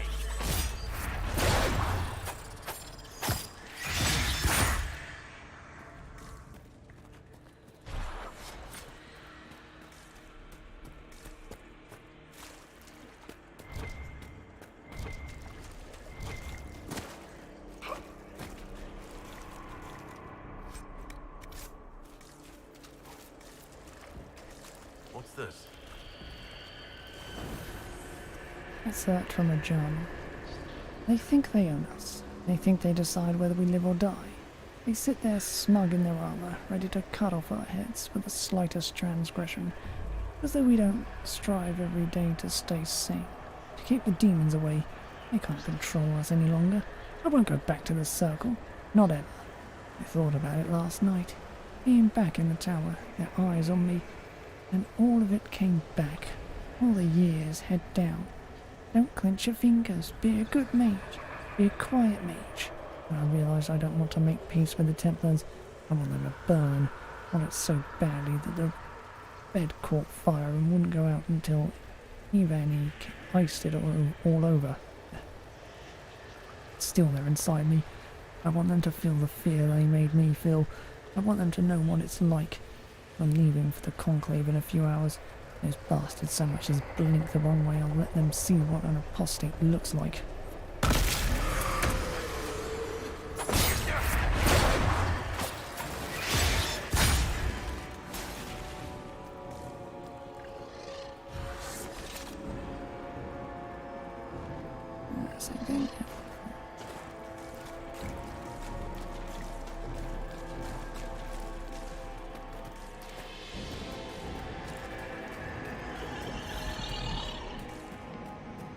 Perhaps I should be afraid, facing the most powerful members of the Inquisition. Like Blackwall. There's nothing like a Grey Warden, and you are nothing like a Grey Warden. I'll show you a warden's strength, beast.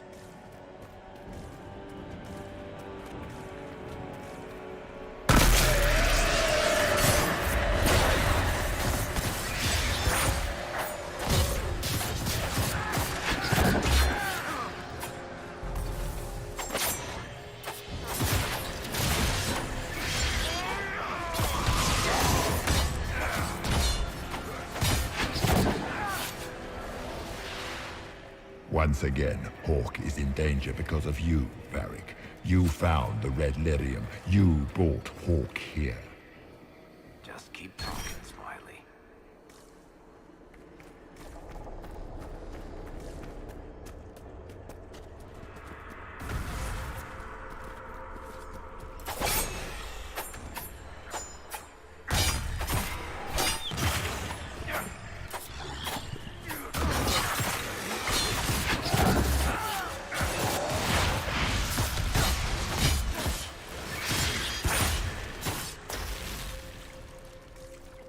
Döth ma, Herelan. Ma banal inasalin. Marsolas ina Mardin. Bonal, Nadas.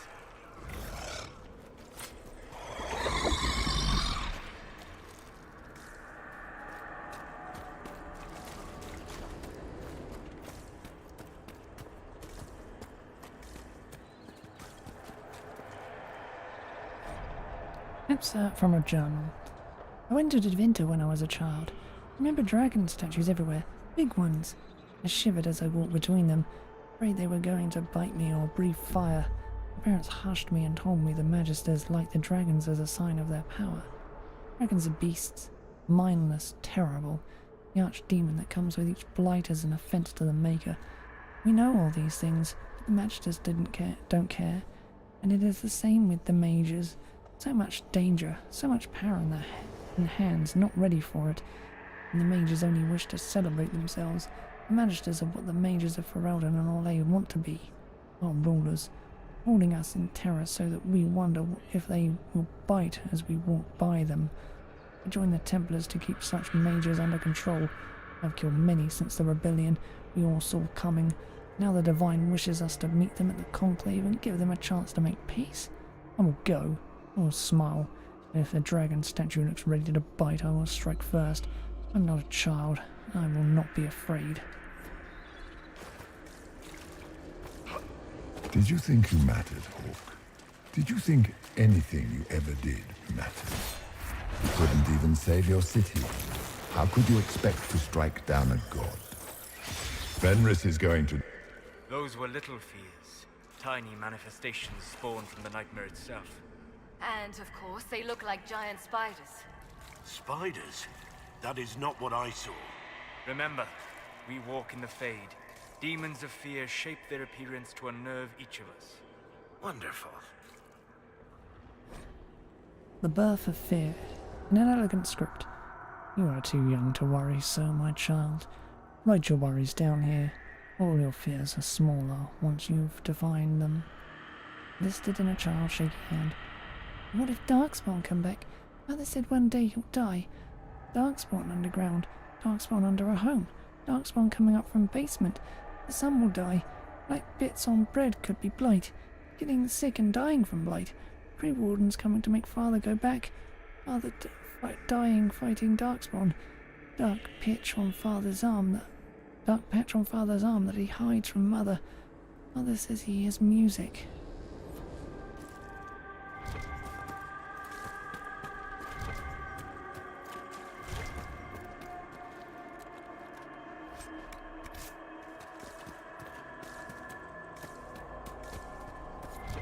The nightmare is closer now.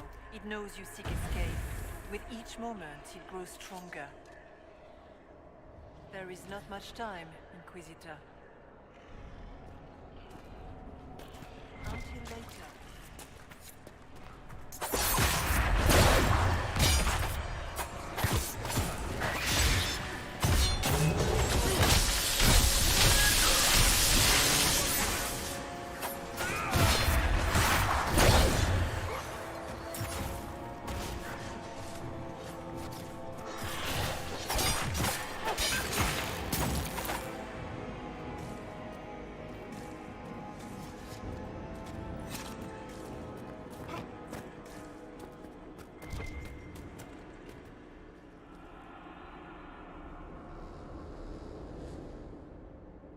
Hey, nothing? No, nothing.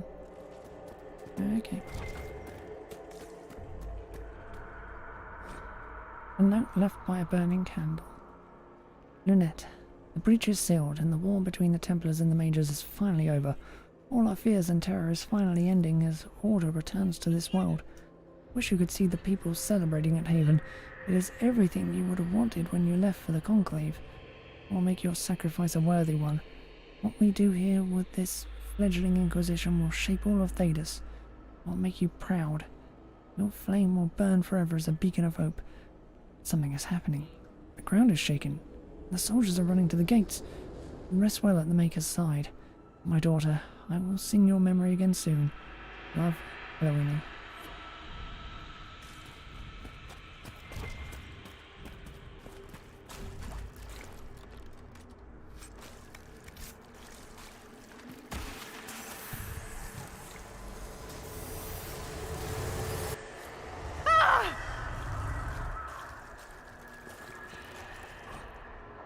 Letter in a child's simple writing.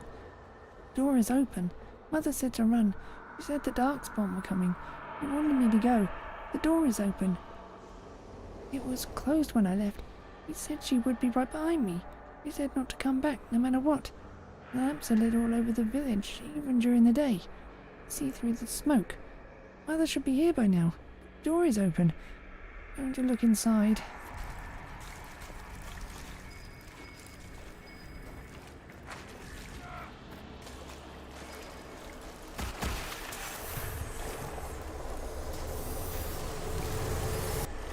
Go!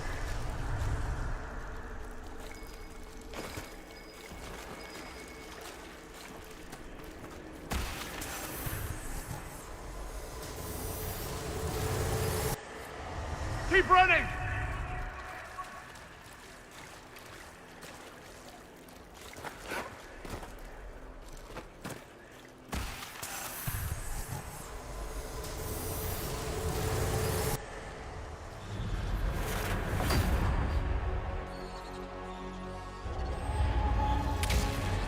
Back in Haven. That's how I escaped.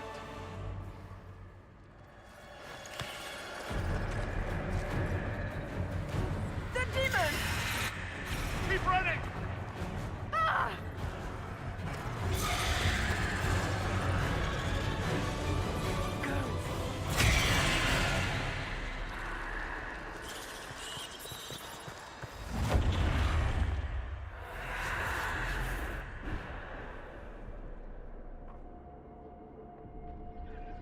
It was you.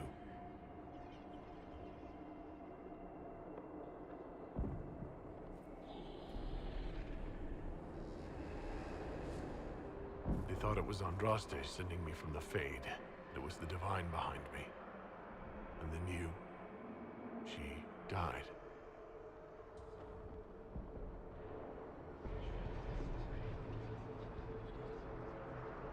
Yes.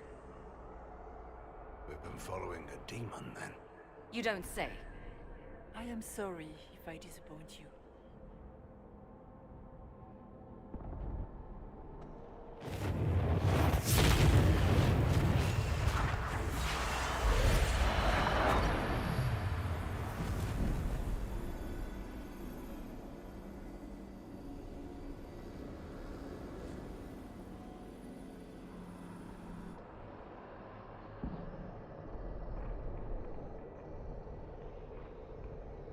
The Nightmare watched Corypheus and grew powerful off the fear. Were you like that for the Divine? A spirit watching her from the Fade, inspired by her faith. If that is the story you wish to tell, it is not a bad one. What we do know is that the mortal Divine perished at the temple, thanks to the Grey Wardens. Corypheus controlled them. We've discussed this already. This spirit has no further revelations. We should work on getting back to Adamant alive. Assuming that the Wardens and their demon army didn't destroy the Inquisition while we were gone. I see. Atrocities are your purview alone. You tore Kirkwall apart and started the Mage Rebellion. To protect innocent mages, not madmen drunk on blood magic. But you'd ignore that, because you can't imagine a world without the Wardens, even if that's what we need. Agreed. The Wardens may once have served a greater good, but they are far too dangerous now. What are you saying? You want to get rid of the Wardens? Everyone makes mistakes. They would have died to save us. I don't know what to tell you. There are a few good ones, but an awful lot of the Wardens I've known went crazy.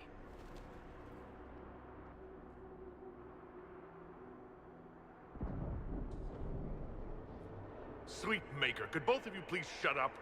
We can argue once we've escaped from the giant fear demon. Inquisitor?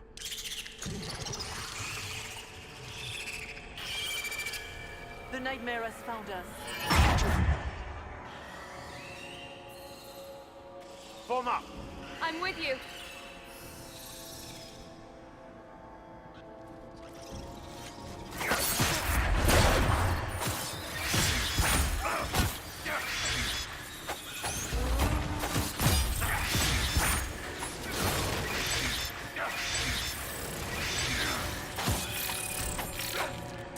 Come, real or not, the Divine is the key to escaping from the Fade.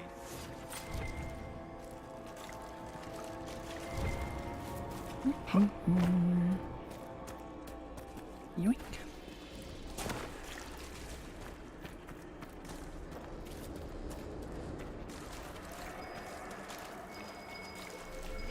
Tyrn Logan McTeer, the brilliant commander. Pity the one time you tried to rule, you failed so miserably. You had to be beaten, humiliated, lest you destroy your own country. You even doomed the Wardens by bringing the Inquisitor down on them. You destroy everything you touch. That all you've got? It's nothing I've not said to myself.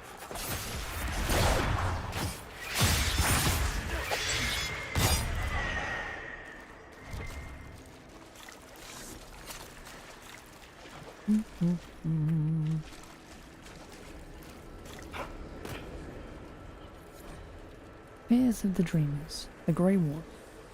Join the Wardens to serve in glory. No blade could touch me, nor any claw pierce my armor. Still, I was fated by joining to die. Alone in the deep roads, the calling in my mind. Set by the last campfire I would see, allowing myself one last night of terror, and curse the fate that brought me here. Let it be my choice to have served and died. Let it be nobility rather than the dread hand of fate. Destroy my destiny, and let this be my decision.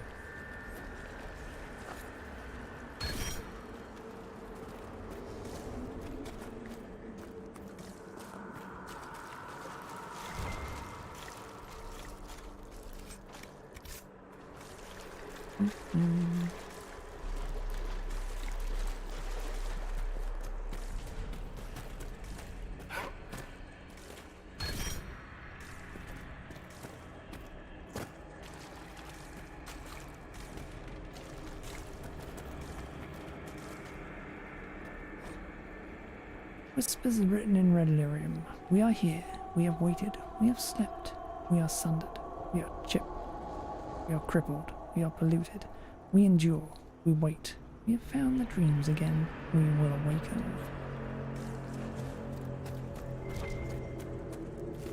Do you think you can fight me? I am your every fear come to life. I am the veiled hand of Corypheus himself. The demon army you fear, I command it. They are bound all through me. Ah, so if we banish you, we banish the demons. Thank you. Every fear come to life.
The Temple of Dumat.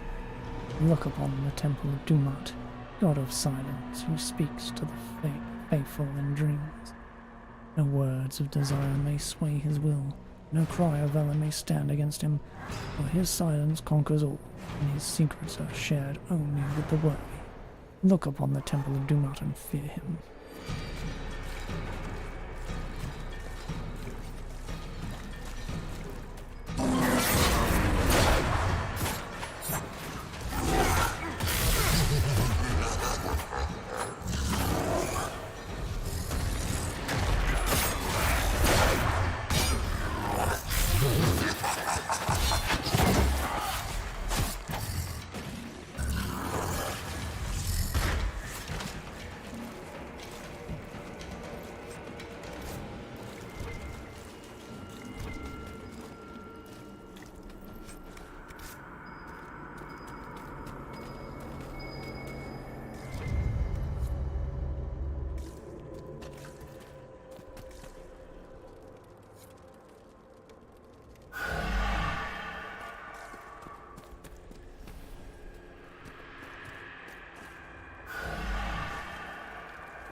I made the expected offerings this morning, but the gods remain silent.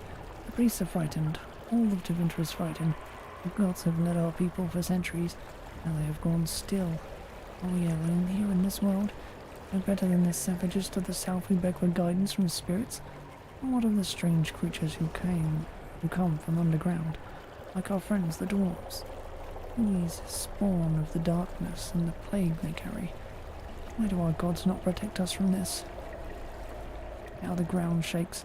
The statue cuts my hands as I fall against it. A great roar sounds. It is massive, shaking the temple market. And I see the silhouette cut the sky. It's a dragon. No, it is Dumat. I have made the offering so many times. Its form is as familiar as my own hand. He has returned in glory to destroy these darkspawn that threaten us, to lead Tevinter back to an age of glory and wonder.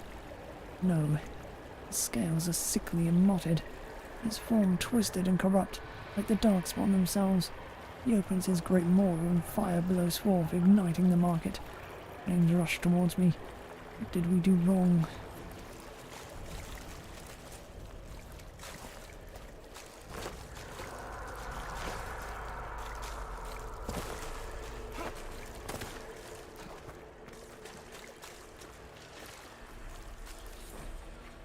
Fears of the dreamer, the child. Haven is burned. Mama cries when I'm not looking. Cold in the mountains and my feet hurt. But Mama says to hush. That others have it worse. She says that a monster named Corypheus came to Haven. It was only the Maker's blessing that let us escape. I don't feel blessed. Monsters come every night when I sleep. I don't want to wake Mama crying again. I miss her snort. Her snort always kept the monsters away in my dreams.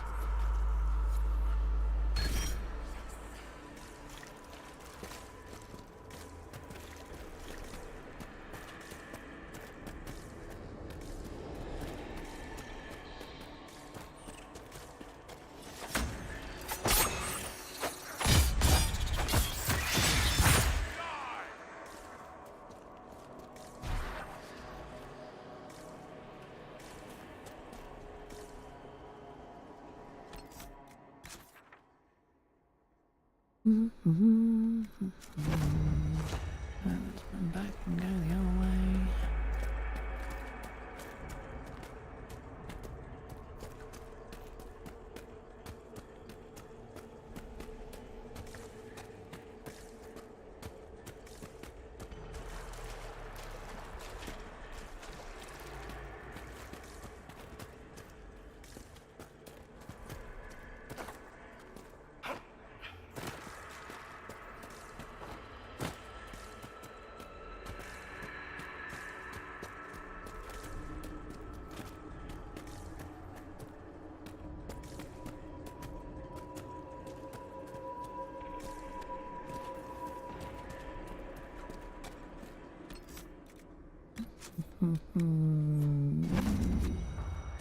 Freezing a bit too much for me to like it. I guess things just float whenever they feel like it here. Wonder what's up there. Laws of nature in the Fade. It's simple to say that the laws of nature do not apply in the Fade, but while travelling in the Fade is often confusing for mages, it is rarely so chaotic as to defy description. In fact, while the placement of items may seem random, these items usually operate as we would expect them to in the real world. The book opens to show pages, although the pages may be blank or lined with gibberish. A pen and ink will let the user write, though the pen may write on its own, and the inkwell never runs dry. Those items that float usually hover at a relative height, where they would have sat had the objects meant to support them existed. Candles suspended in the air, as though held by a phantom candlestick, for example. Why are the laws of the Maker bent, but not fully broken? Why does a book not turn into a dragon, or a statue explode into countless shards of energy? The answer, I believe, lies in the fact that the items we see in the Fade were most often made by the hands of men. The statue was a created thing. The mortal hands that shaped it gave it its purpose, and it knows what it is meant to do. The objects that strain against the laws of nature are ironically those that are more natural themselves. Great stones, for example, hang in the sky. No hand has ever touched them. No mortal mind shaped them to purpose. I suspect, though we may never know, that if dwarfs dreamt and shaped the Fade with their own perceptions, the rocks would not float. Or maybe it's best we never find out.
Waters of the Fade. It is unclear whether the water here is a manifestation of the Fade or physical water that is poured in through one of the rifts somehow.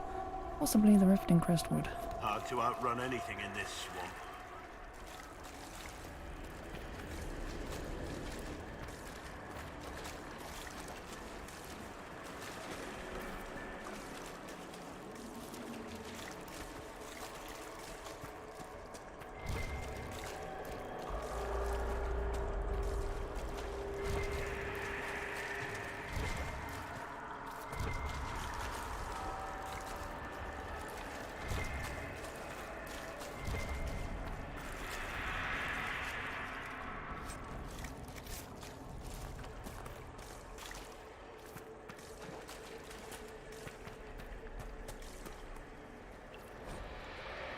Keepers of Fear. This was not a place of honor. Here came beasts from the north, carrying a poison called the Blight. They killed many warriors and sickened the land, and even their blood could kill. We feared them, and it was right. We were strong, but still they came to feed upon our scream. These stones held the screams of the Almari. Wherever the spawn of darkness had come, these stones were raised so the beasts might take their bounty of fear and depart. They did not. Every man would put his scream into the stone until none were left inside him. Then he would light the fire to burn the screams away, and take up the sword and shield to fight until death came. When all the men were dead, the woman did the same, whether it was the tradition of the tribe or not. And the children, even if they all they held were fire pit sticks. Remember our warning. Give the stone your screams. Burn them so that they cannot master you and fight.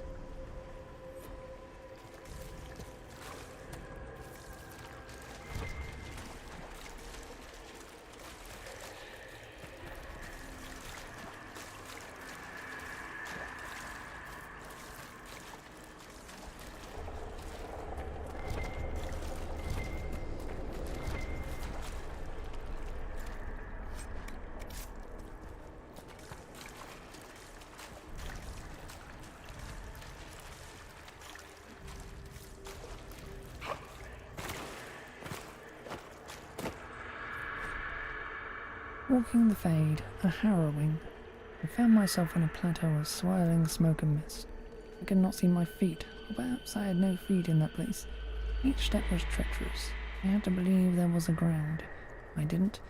There wouldn't be, and I would fall into nothingness. I was protected only by my will and my magic. The demon they made me face took the shape of a great cat. As we battled, it spoke in my mind. It told me that I would eventually stumble, and then it would pounce. The demon talked to me of the Templars beyond the veil, standing over my paralyzed body, their swords pointed at my heart, waiting for the moment of my failure. All it would take was a splinter of fear, a seed of doubt, and I would be unmade. The demon would devour my mind, and the Templars would destroy what was left of me. This was my harrowing. They force this upon all mages and call it good. It is neither good nor right. It is evil and unjust.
Fears of the Dreamers, the Scholar. When the Darkspawn were new, when the Magists had just brought them to our world with their sin, I was among the first to call myself a Grey Warden and swear to end the blight that threatened our world. We had seen the Archdemon die from mortal blows, only to rise again from the body of one of its servants. It could not die. I searched in vain for some way to kill the beast and save my world. I slept in fear with no solution, knowing only that the blight the Magisters had brought would destroy everything because I could not save it. Show me what must be done to slay the Archdemon. Show me what I need to save my world.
Reap the Dreamer's reward. Here is the Dreamer's reward.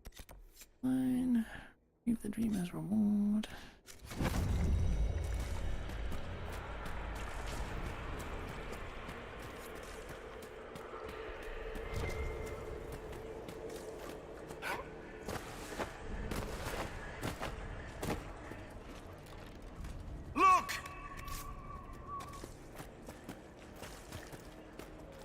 Look at what?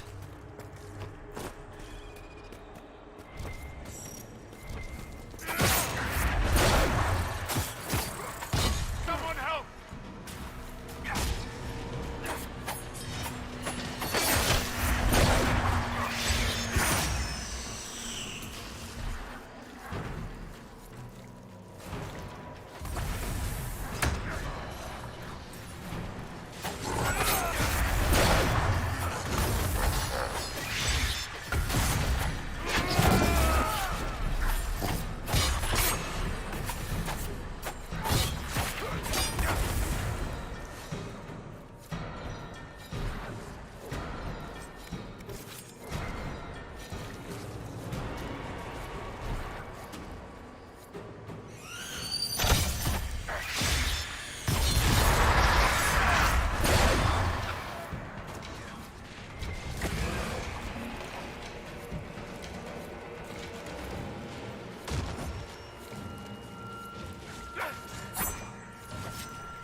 Yoink. Yoink. Yoink.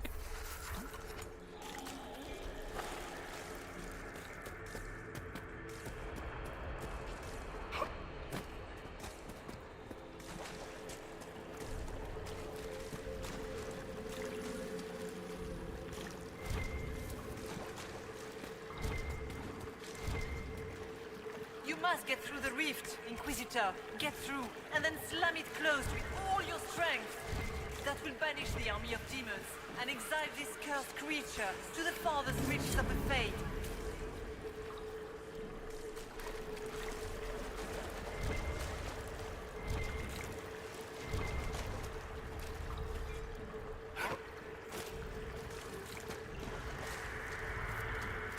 The rift! We're almost there! Great, Hawk. Why not just dare the old gods to try and stop you?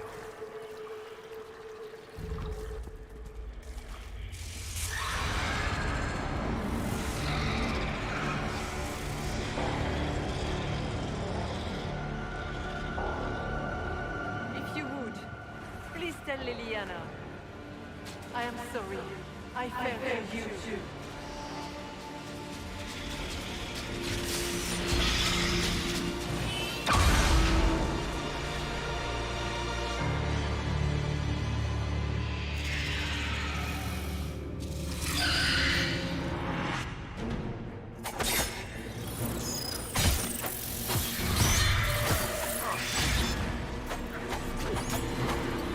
You will die in agony.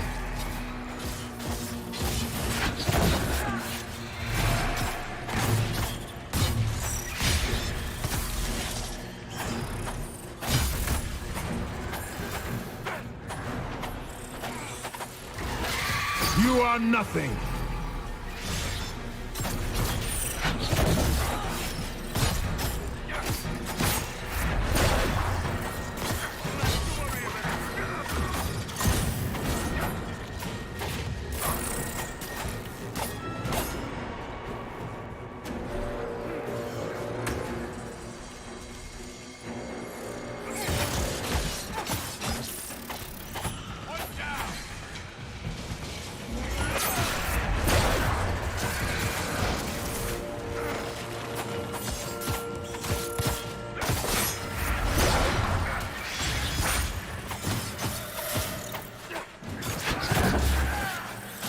You cannot stand against me.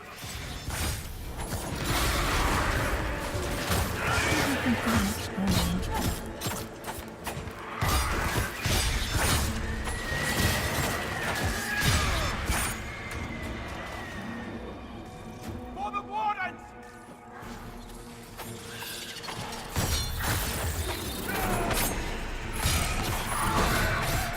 I grow fat on your fear.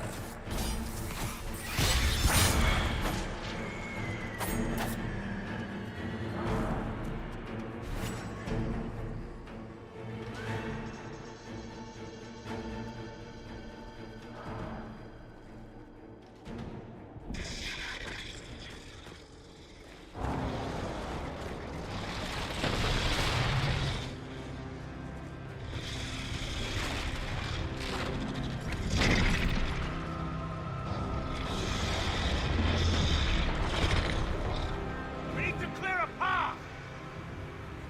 Go! I'll cover you.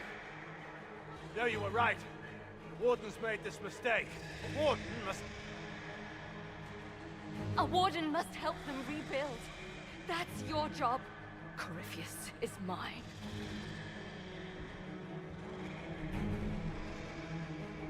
Locaine. Fight well. You will not die while I draw breath. For the Warden!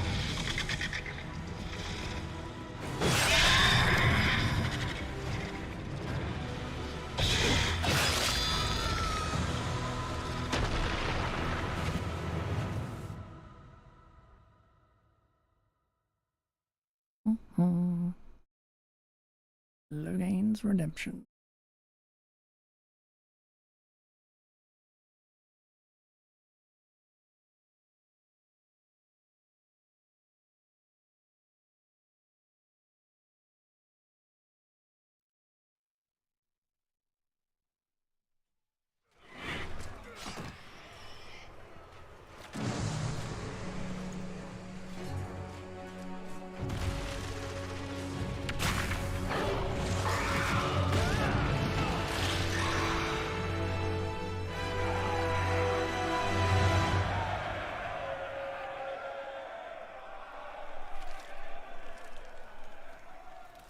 was right. Without the nightmare to control them, the mages are free and Corypheus loses his demon army. Though as far as they're all concerned, the Inquisitor broke the spell with the blessing of the Maker.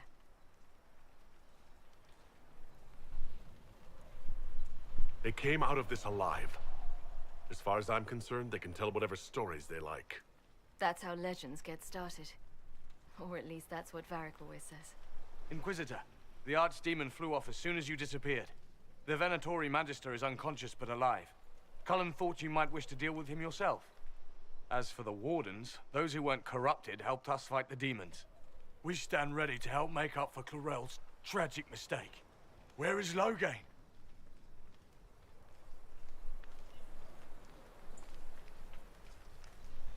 Warden Loghain died striking a blow against the servant of the Blight. We will honor his sacrifice, and remember how he exemplified the ideals of the Grey Wardens, even as Corypheus and his servants tried to destroy you all from within. Inquisitor, we have no one left of any significant rank. What do we do now?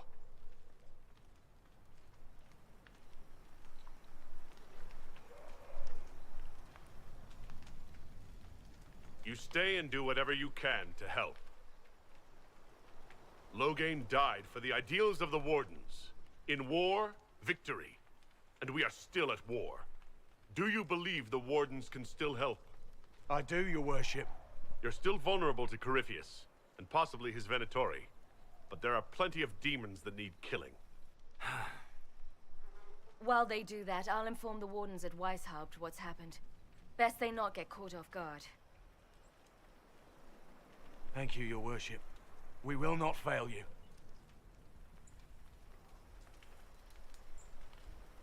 Good luck with your Inquisition. Try not to start an exalted march on anything. And take care of Varric for me.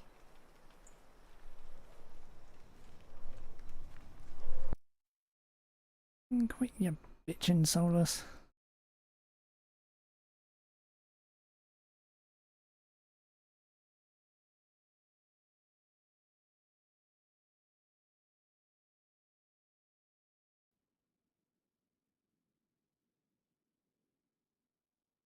Hawk sent me one final report.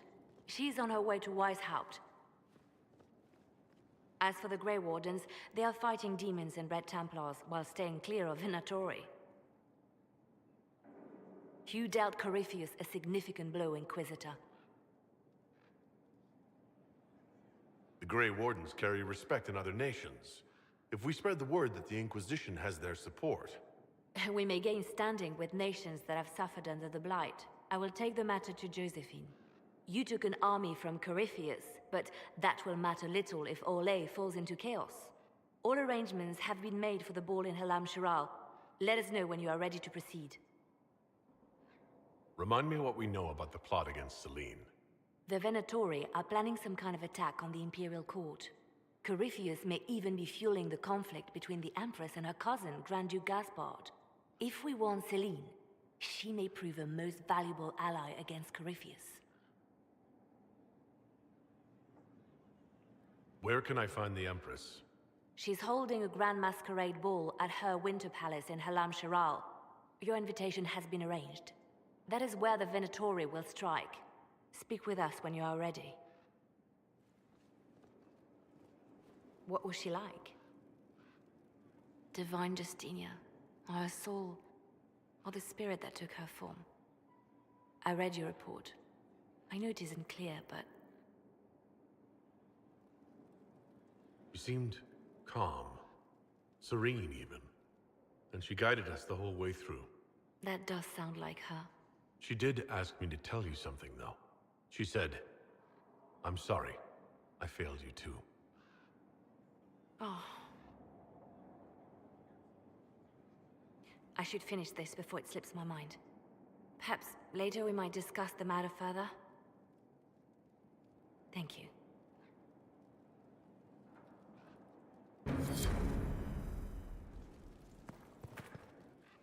Completely forgot about Josephine's quest.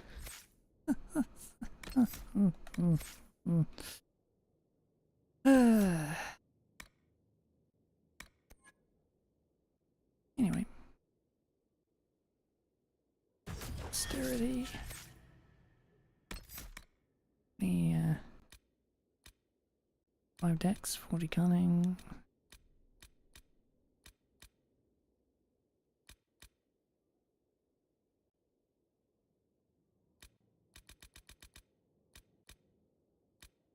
Uh.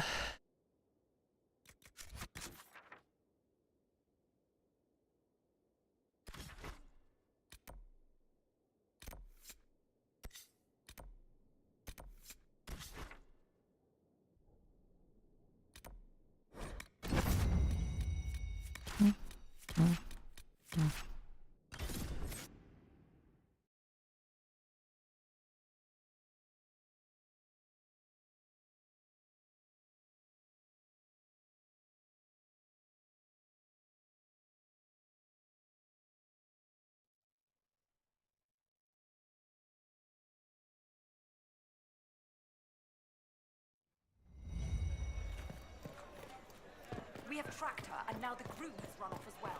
Something about cousin. I cannot believe it. Adamant and ruins. You're making my job really hard. You know that. It looks bad. What do you think? That we conscripted? Wonderful. Do you know where this noble wanted to meet us? I do. The Comte Boisvert invited us to his mansion, not far from here. I pray he clears up the deaths of my messengers, as promised. Lead the way.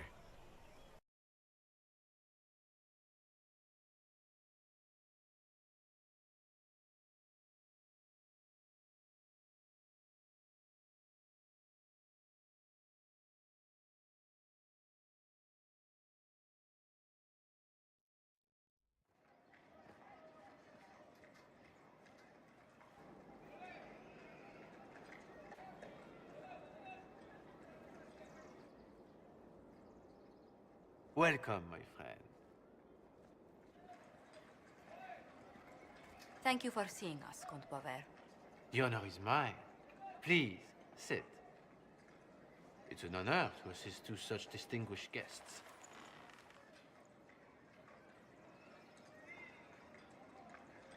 We appreciate your help, Comte. The death of Lady Montily's servants must weigh heavily on you. Have you heard of the House of Repose? The Assassin's League? My contacts obtained a copy of a document in the archives. Contract for a life.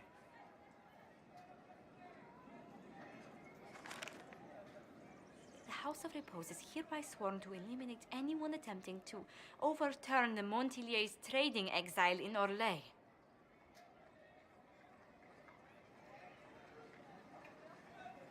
Overly complicated assassination plots are part of Orlesian politics, I take it. They're all too common, I'm afraid. The contract was signed by a noble family. The Du Paraquets. But the Du Paraquets died out as a noble line over 60 years ago. Indeed. But the contract was signed 109 years ago. How can a family try to kill you after they died out? The Du Paraquets were our rivals. They drove the Montiliers from Val Royaux.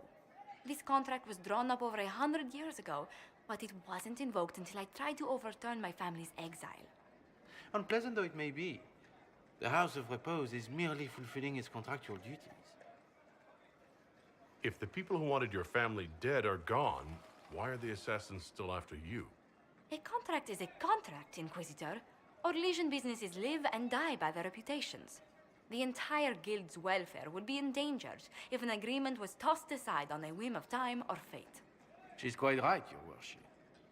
The House of Repose is doing what it feels necessary, by its standards. I assume you have a thought or two on this, Josephine? The Du Paraquets still have descendants under the common branch. If we elevate them to nobility, a Du Paraquet could annul the contract on my life. That will take time, Lady Montilyet. Time during which the House of Repose will be obliged to hunt you. Will they now? You are exceedingly well informed. You're not too said you'd heard rumors, at best. A bit of subterfuge. This contract on your life is an ugly business. One the House of Repose deeply regrets. But this is Orlais. Even an assassin's word is his bond. Does Comte Boisvert actually exist? Absolutely. The Comte's offer to reveal the killers of Lady Montilet's messengers was genuine. So was his information somehow. An end to be tied up later.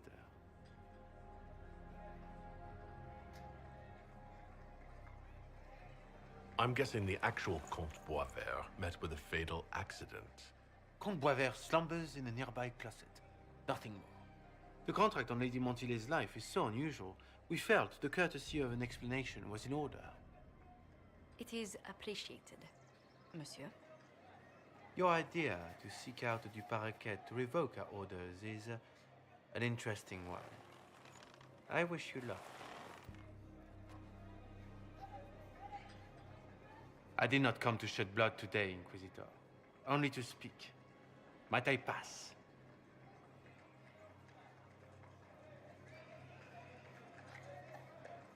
Why warn us about your contract and let us go? In Orlais, it is only decent to inform those involved in a contract when extraordinary circumstances conspire. And the guild's reputation would suffer if you ignored the contract. I quite understand. Thank you, my lady. May we conclude with my departure? Go, then. Good day, your worship. My lady, I pray we never meet again.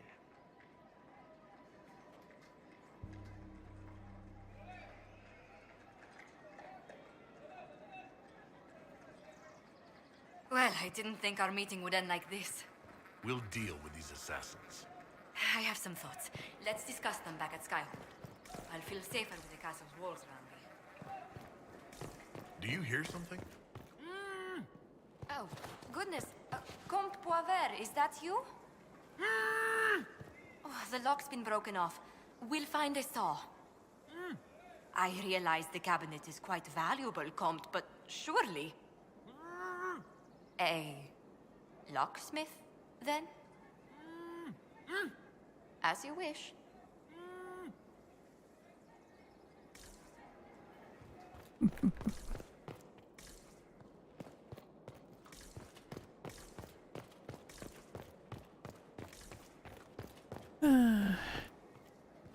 Technically, I should be able to pick the lock, but whatever.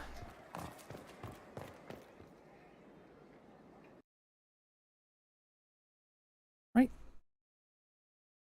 We gotta walk around Skyhold to do.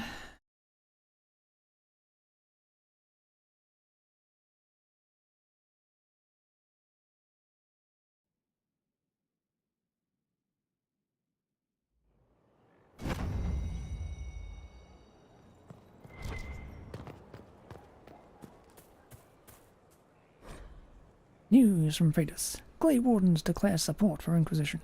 Following the destruction of the Temple of Sacred Ashes and the opening of the breach, all efforts to locate the Grey Wardens failed. To many, the disappearance of this noble order was yet another ill omen. However, thanks to the efforts of the Inquisition, the Grey Wardens have returned. It appears they were gathered at the Fortress of Adamant in the western approach. According to Inquisition representatives, the Grey Wardens were focused on their own solution to the crisis facing Thedas. After convening at Adamant, the Grey Wardens and Inquisition entered into an alliance, wherein the Grey Wardens will support the Inquisition in the war against Corypheus. Chris Bellens.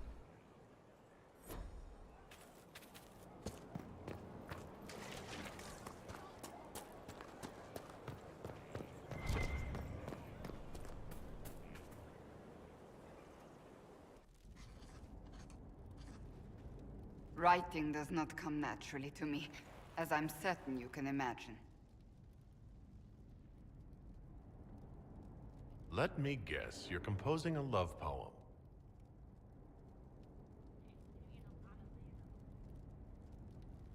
I couldn't, not even if my life depended on it. It's not that hard. Yes, it is. Poetry takes finesse, it takes grace. Do you think you don't have those things?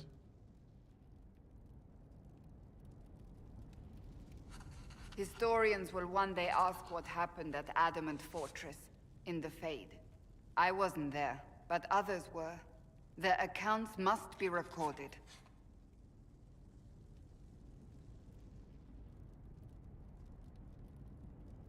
That's an excellent idea, Cassandra. I certainly thought so, until I started writing.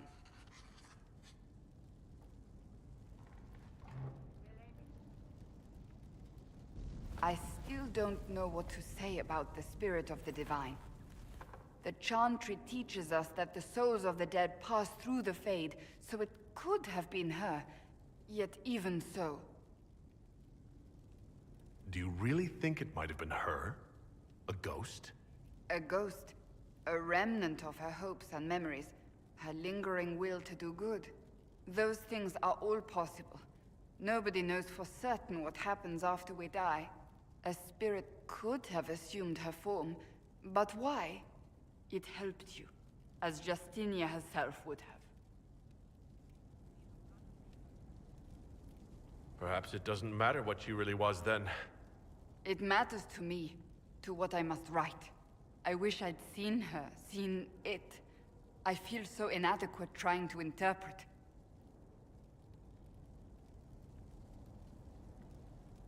I believe it was the Divine. She helped us one last time. I hope that's true. I want to believe it.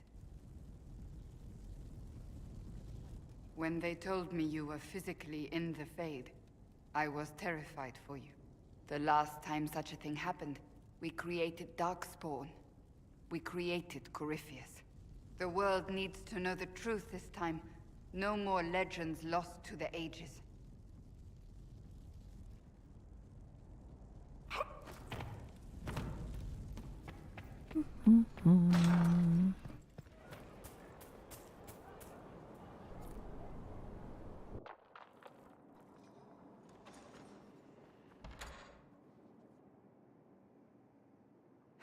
I can keep staring at this, but I won't get any closer. Something I can help you with? Yes. Possibly. We saw so many Red Templars at the assault on Haven. Perhaps all that was left of the Order. What we didn't see was Lord Seeker Lucius. Indeed, I've seen no hint of any Seekers amongst the Red Templars, or anywhere. I have a growing suspicion Corypheus has imprisoned them. Why imprisoned? He could just as easily have killed them. Not easily. But yes, they may be dead. But the Seekers began this war against the mages. They cannot have simply vanished.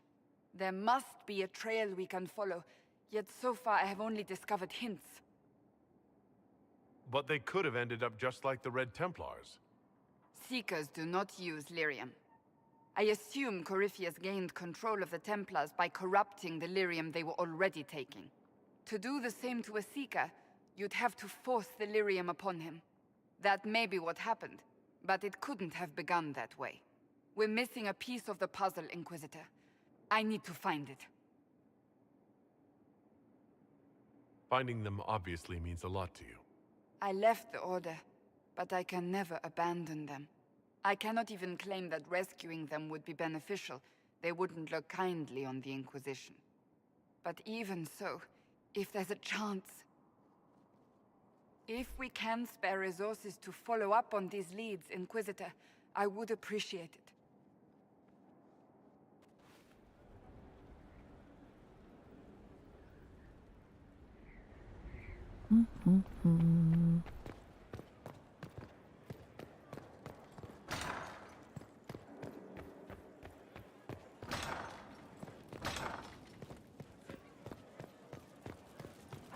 Now this All these things that need doing.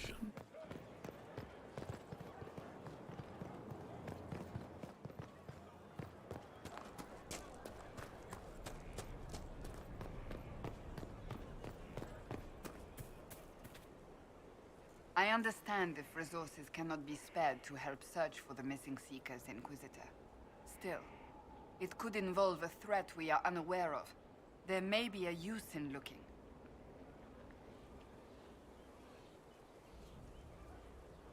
Do you have any advice for me? Now that the Grey Warden threat is dealt with, we must investigate the assassination plot. One can only hope it's not too late. More chaos in Olay only helps Corypheus. That's enough for now. Another time, then. Do-do-do-do. Need wheels for the training dummies. Moving targets. Inquisitor, What's been going on? Varric came by to talk. He told me a story about copper marigolds. Take care.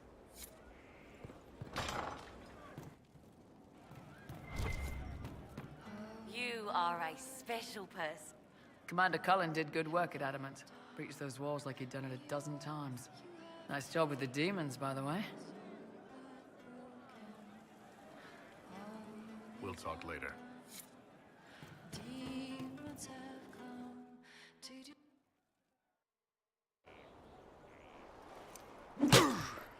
Again. Again. Come on! This is why the Qun doesn't like women fighting. I should have asked Cullen. Good one. Perhaps you can take over. Qunari training exercise to master your fear. I heard about the nightmare at Adamant. Sounded big. Can you explain why I'm supposed to hit you with this stick? Probably, if I try. It'd involve a lot of Qunari words, though. Just hit me with the stick, all right? I need to get over this demon crap. All right. There we go. Oh, yeah. Damn demon. Who's stuck in the fade, huh? So we're working out your fear with a stick. Less talking, more hitting. Piece of feed, piece of crap! And who killed you? That's right, Iron fucking Bull! I needed that. Thanks, boss.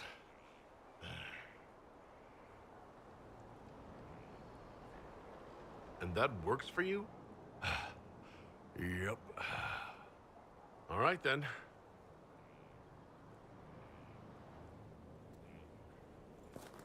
Okay.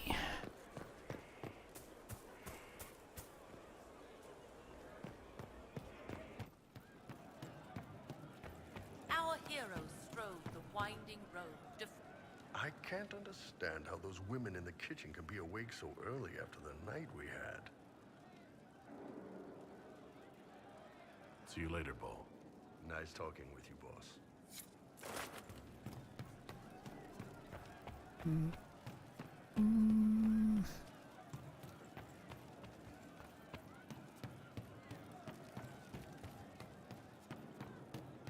heard what they did out just what I tell you.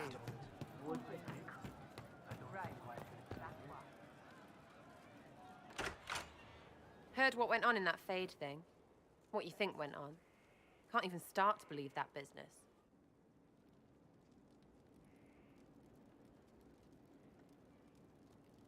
It's hard to describe. Guess you had to be there. No friggin' thanks. Some people are still there. Logain, yeah? Not a lot of tears for that one. And in trade, a busted down bunch of wardens. And they're always weird. Usually, bad stuff happens first, so you're glad when the hero shows up. But wardens are the wrong way round. They're the good thing that means a bad thing is about to happen. Like in Denerim, when the Blight ended.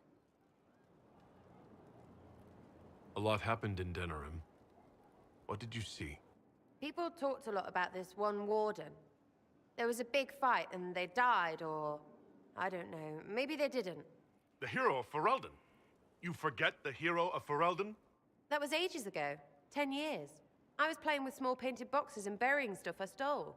I remember more people cringing about magic than Blight. Wardens were an excuse for your stuff to go missing. Blackwall's nice, though. Different from the Adamant ones. Need more like him.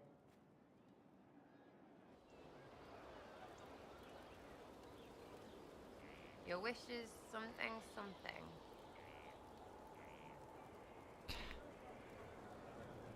I'll be back if I need you. Go on.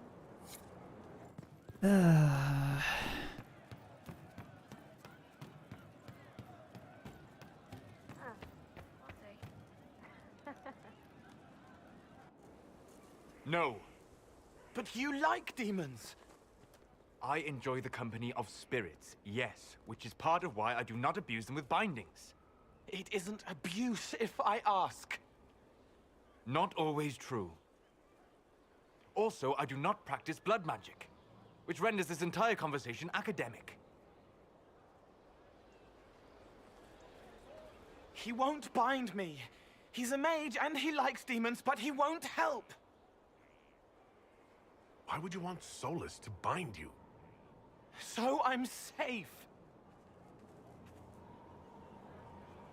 If Solus won't do the ritual to bind me, someone else could. Will. Like the Warden mages, and then I'm not me anymore. Walls around what I want. Blocking, bleeding, making me a monster.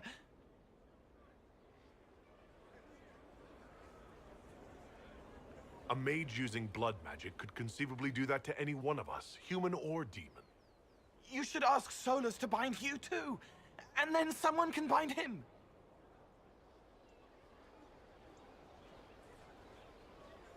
We'll find a way to keep you safe without binding you, Cole. I have a suggestion, if Cole is ready to listen. I recall stories of amulets used by Raveni seers to protect spirits they summoned from rival mages. A spirit, wearing an amulet of the Unbound, was immune to blood magic and binding. It should protect Cole as well. The resources of the Inquisition could be used to find such a talisman. Good. They will not take me.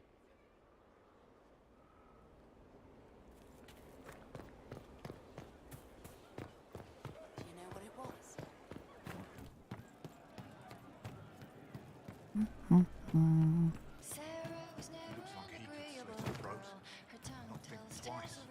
You are that good a judge of character? That's the meaning of It started out helping, taking the fear away. I won't take too much. I am not that. I'll talk to you later. Probably.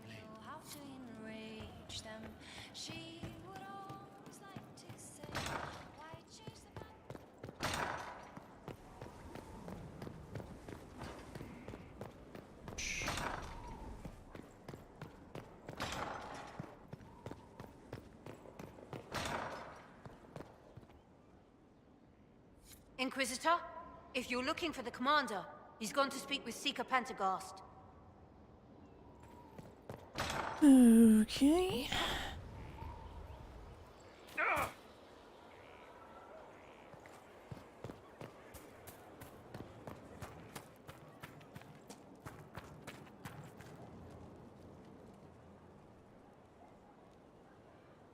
Someone I knew once described Adamant to me.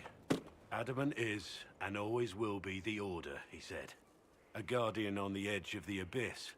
The lone soul that stares into oblivion and doesn't waver.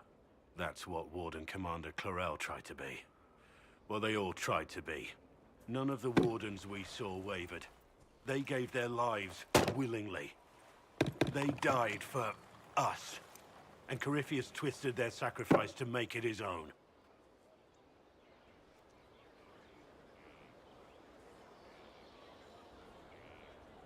We stopped him. We saved most of the Wardens. But not all of them. And they died thinking they were doing something good. There's no one to blame but Corypheus. Even Clarel's intentions were righteous. Her desire to protect was so great it led her astray. It's not right. To want to do good, to be good, and have that turned against you.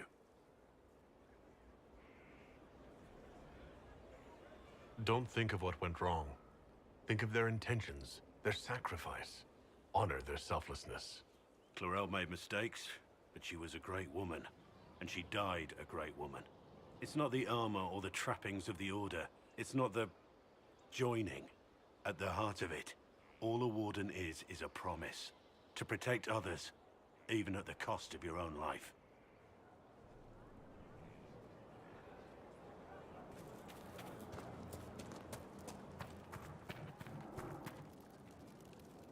Inquisitor?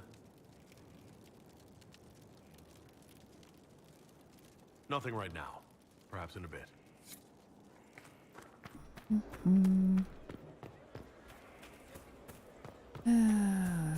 Inquisitor.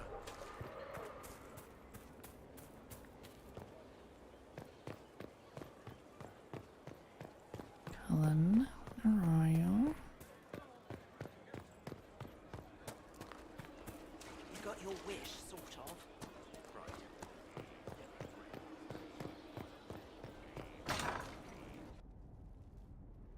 You asked for my opinion, and I've given it. Why would you expect it to change? I expect you to keep your word. It's relentless. I can't... You give yourself too little credit. If I'm unable to fulfill what vows I kept, then nothing good has come of this. Would you rather save face than admit... We will speak of this later. And people say I'm stubborn. This is ridiculous. Cullen told you that he's no longer taking lyrium. It seemed very important to him. It's not a decision to be made lightly. But now, Cullen has asked that I recommend a replacement for him. I refused. It's not necessary. Besides, it would destroy him. He's come so far. Why didn't he come to me? We had an agreement long before you joined us. As a Seeker, I could evaluate the dangers. Is there anything we can do to change his mind? If anyone could, it's you. Mages have made their suffering known, but Templars never have. They are bound to the Order, mind and soul, with someone always holding their lyrium leash. Cullen has a chance to break that leash, to prove to himself, and anyone who would follow suit, that it's possible. He can do this. I knew that when we met in Kirkwall. Talk to him. Decide if now is the time.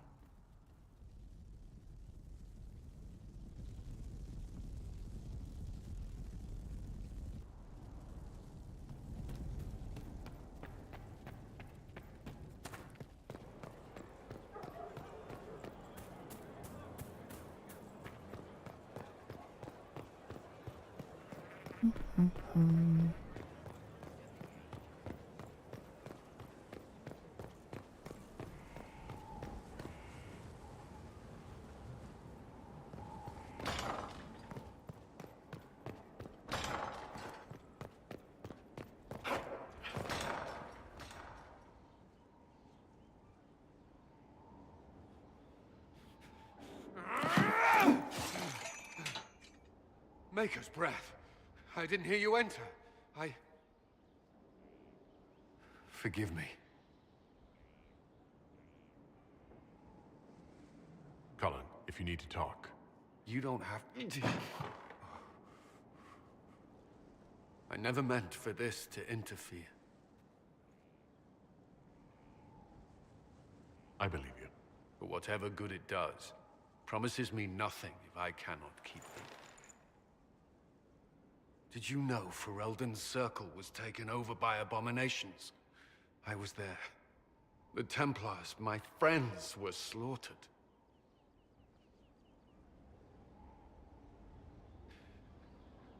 I was tortured. They tried to break my mind, and I... How can you be the same person after that? Still, I wanted to serve. They sent me to Kirkwall. I trusted my Knight Commander, and for what? Her fear of mages ended in madness. Kirkwall's circle fell. Innocent people died in the streets. Can't you see why I want nothing to do with that life? Of course I can. Don't. You should be questioning what I've done. I thought this would be better. That I would regain some control over my life, but these thoughts won't leave me. How many lives depend on our success? I swore myself to this cause. I will not give less to the Inquisition than I did to Chantry. I should be taking it. I should be taking it.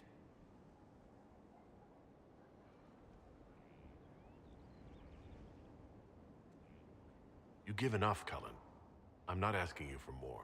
The Inquisition can be your chance to start over, if you want it to be. I don't know if that's possible. It is. All right.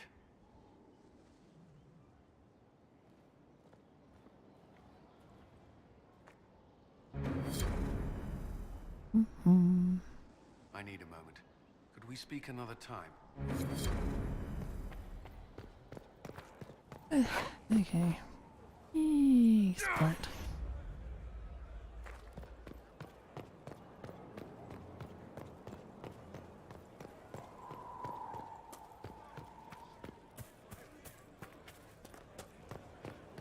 Were you there? Did you see what they did?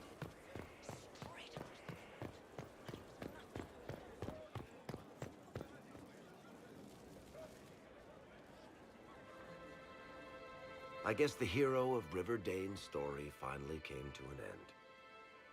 Loghain was the Ferelden ideal, you know, the common boy who freed his kingdom and became a Terran. He helped to end the Fifth Blight. The rest aside, that made him a hero. He wasn't the first good man to fall to Corypheus. He won't be the last. This story's no good for heroes.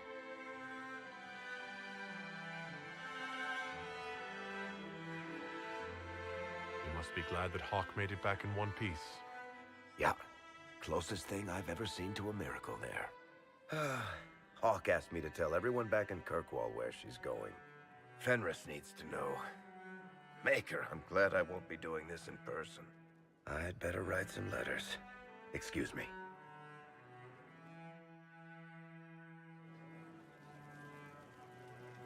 Sorry, I really need to write some letters. Another time, all right?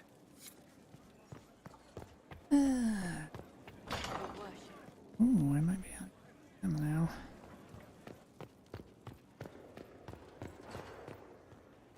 Inquisitor, Do you have a moment?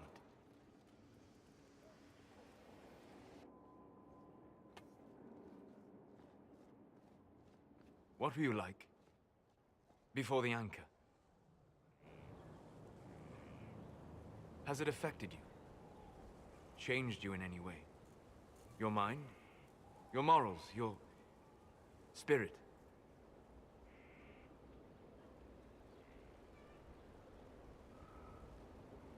If it had, do you really think I'd have noticed? No. That's an excellent point. Why do you ask? You show a wisdom I have not seen since my deepest journeys into the ancient memories of the Fade. You are not what I expected.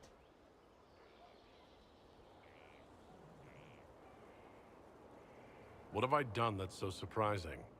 You have shown subtlety in your actions. A wisdom that goes against everything I expected. If the Dalish could raise someone with a spirit like yours, have I misjudged them?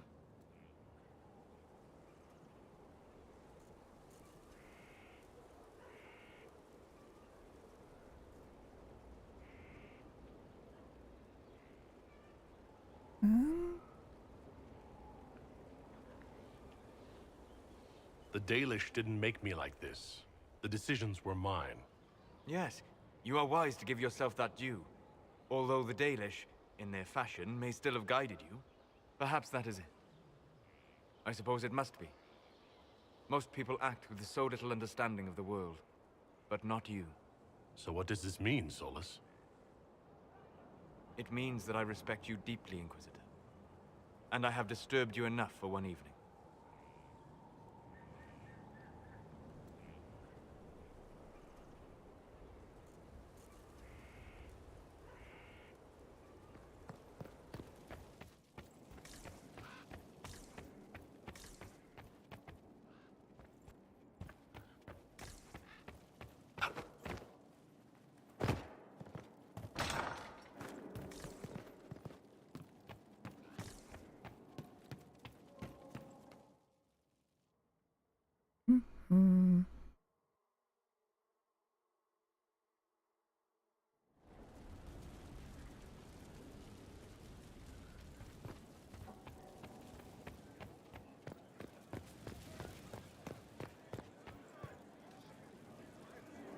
Sorry, I really need to write some letters. Another time, all right?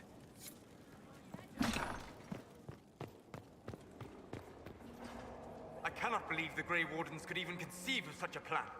To seek out these old gods deliberately, in some bizarre attempt to preempt the Blight.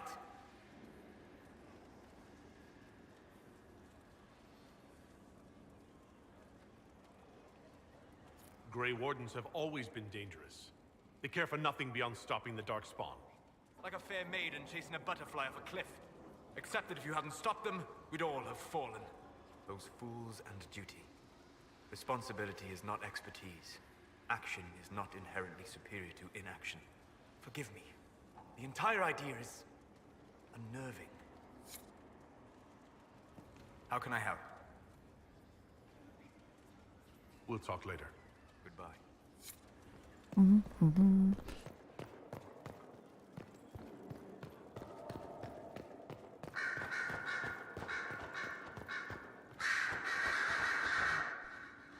You have remarkably little here on early to winter history. All these gifts to the Inquisition, and the best they can do is the Malefica Imperio. Trite propaganda. But if you want 20 volumes on whether Divine Galatea took a shit on Sunday, this is evidently the place to find it. If I knew what you were looking for, I could help you. You? I rather doubt that. I apologize. That was unworthy. Did I see something by Genitivi here? I could have sworn. What is this about, Dorian? When everyone returned, they told us about your tumble into the Abyssal Rift. You went into the Fade. Physically went in. Are you... all right? Loghain is gone. The Fade is an ordeal under normal circumstances. To be the only real thing there, beyond description. That you made it out at all is a miracle. You do realize this feat hasn't been performed in over 1,000 years. Corypheus and his contemporaries entered the Fade and began the Blights. In comparison.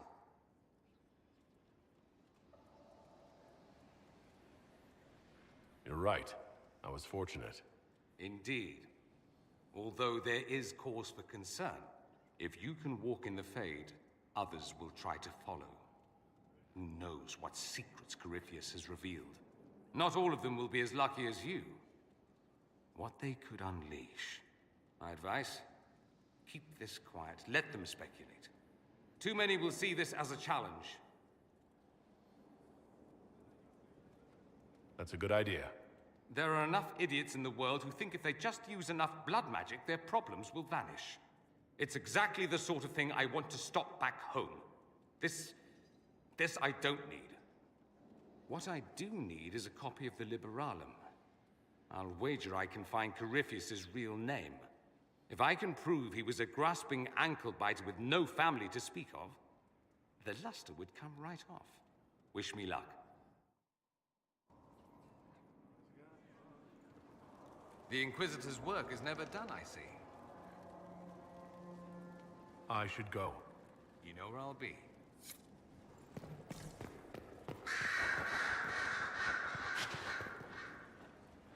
I'm told you gave the Grey Wardens another chance, Inquisitor. Would I have done the same, I wonder? Forgiveness can be difficult. I hope the Order values what you've done and gives you no reason to regret it. I'll leave you to it.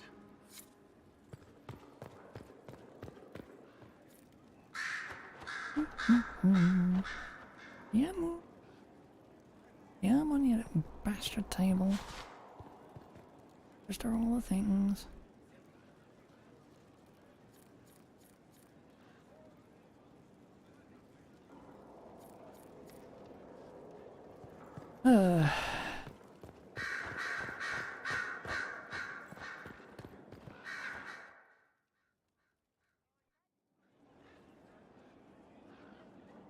Inquisitor, I have been thinking.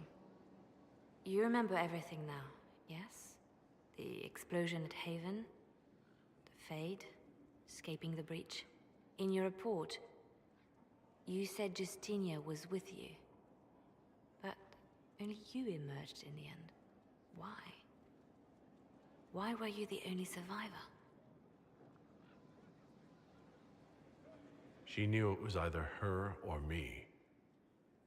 And she wanted me to live. Of course. Of course she did. That's just like her. Her message to me. I failed you too. I'm not sure I understand what that means. Did you say anything else? Anything at all? Please, if you remember.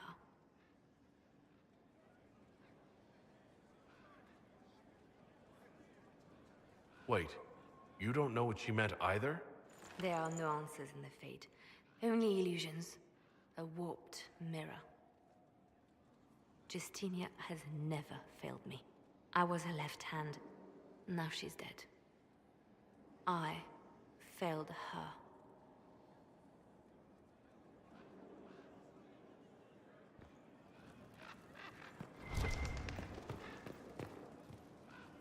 They tell me you have a gift for shadows and blades.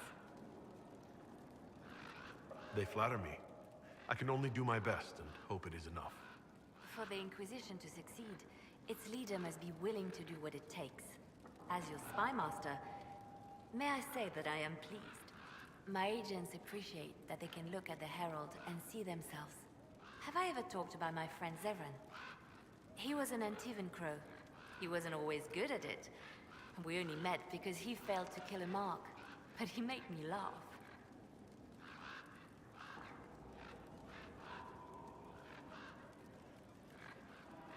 I'll leave you to your work. What we learned at Adamant concerns me. The hero Ferelden and I have been together for years. I nearly lost him to the Archdemon. He's looking for a way to stop the calling from taking him, as it does every Grey Warden. But if Corypheus has power over the Wardens, my love could be in danger. What would you like to do? I do not know where the hero Ferelden is precisely, but I know how to get a message to him. He may have information that helps the Inquisition. At worst, it will do no harm. I will draw up a plan in the war room. Thank you. I'll leave you to your work. I should have done the So investigation. Varric knew where the champion was all along. That's the last time we sent Cassandra to interrogate. I'll leave you to your work.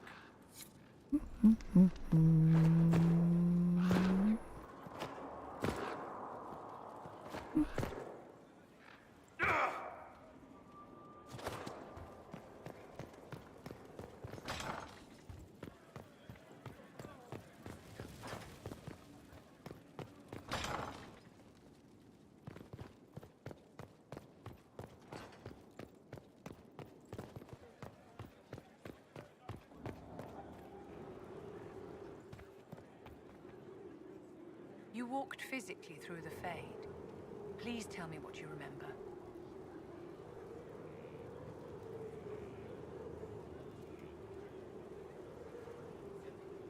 I've heard stories about the dangers of the Fade, but I've never actually seen them before. No one else has physically entered the Fade since the Magisters assaulted the Golden City. Oh, I'm positively envious right now.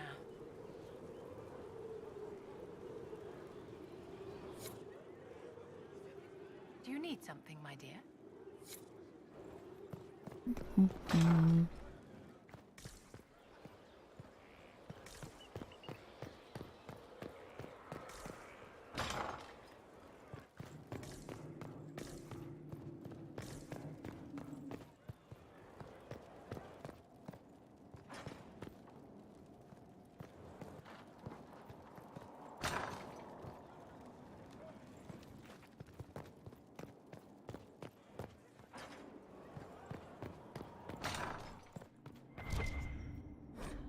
Crumpled letter. My dear Ewan, you have been the light of my life, a song in my heart, for over a year, but the world has changed and both of us with it. How does one live through the rending of the sky and still remain the same? I have seen oblivion through the rifts, and I fear our lives are about to end. You told me the distance between us would be hard to bear. I said I would never seek the arms of any but yours. I was wrong. I have met someone in Valroyo. She is dark, but you are fair. She fills her life with poetry, not battle, and her voice? Her tongue trips so sweetly on the trails and flourishes of the Orlesian language. It gives me hope that we will survive this. I'm sorry. I will never forget you. Aurora.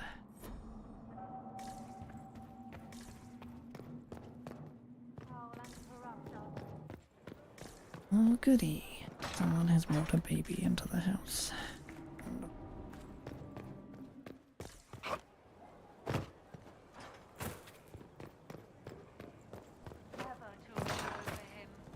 Foul and corrupt are they who have taken his gift and turned it against his children.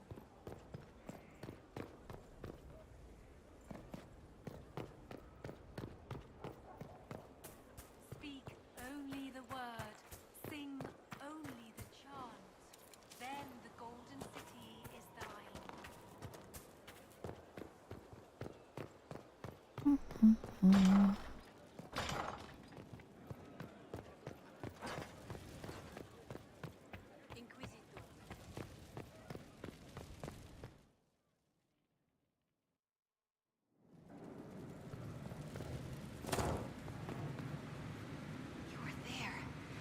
Know what it was like. The colors, the smells, the magic.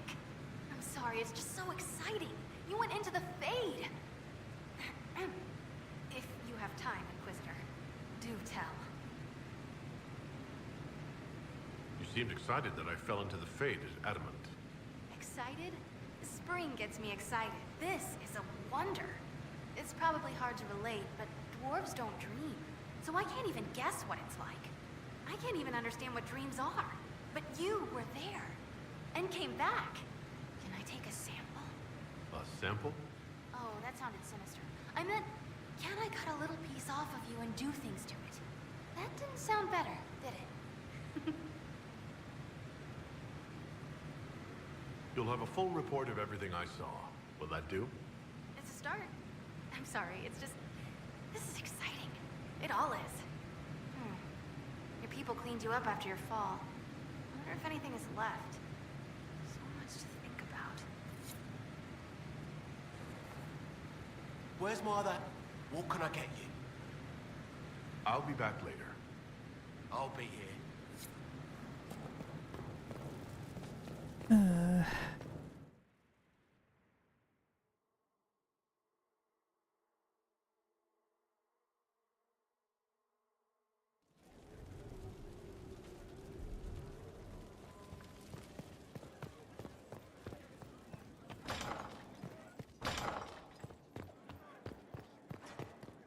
I'm so sorry, Inquisitor. I never thought my family's trading status would trap us in an assassin's plot. You couldn't have known it would lead to this House of Repose coming after you. It still shouldn't have slipped past me. I've tracked down the last du Paraquets. If they become gentry, they can annul the contract on my life. We'll require a noble from Valroyo to sponsor them, a judge to provide documents, a minister to ratify them. It's so like you to take the longest course of action, even when your life is at stake. I assume you already know everything about this mess. There is a faster way, Josephine. The original contract on your life is in the vaults of the House of Repose. If my agents infiltrate it and destroy the original, the assassin will have no obligation to chase you. Leliana, please. I want no more bloodshed over a personal affair. Don't be so stubborn, Josie. How long will it take you to gather these favors in Valroyo?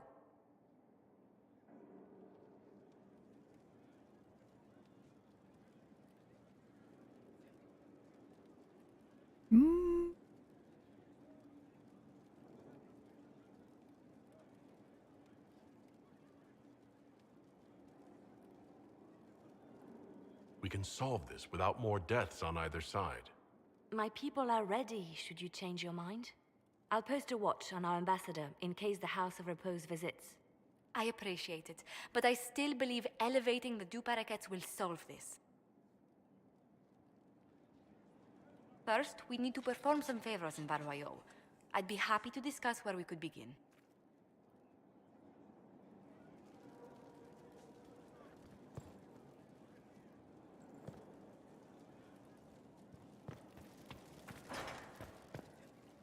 Any news on the House of Repose, Inquisitor? You said I'd have to do some favors in Val Royeaux if we want to make the Du Paraquets lords.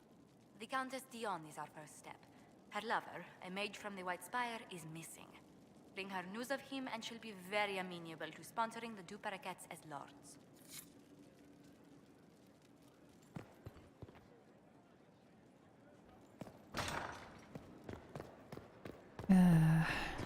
Time the table.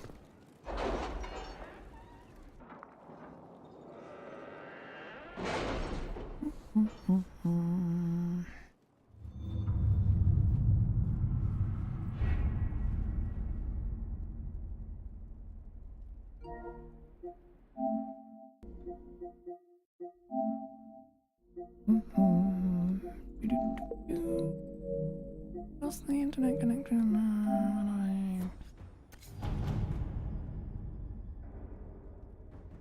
What happened in Adamant is a shame. I'm still reeling over the army of demons. Imagine what would have happened if the Inquisitor hadn't arrived. Elect Valgamord from Darkspawn. Your worship, my town of Valgamord has been besieged by Darkspawn. Cannot fathom where the loathsome beast have come from. I beg the Inquisition for assistance. My own humble forces have already been dispatched to help in your own noble efforts, leaving my people ill-equipped against the savage host. Word of your redemption by the Grey Wardens has already spread far. Please, if you can spare them, Valgamond lives or dies by your word. Yours, Marquise Efliche Buffon.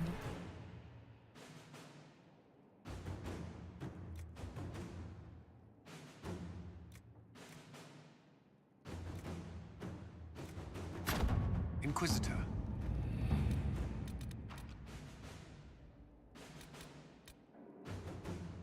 Our soldiers handled themselves well in Adamant. We've come a long way since Haven.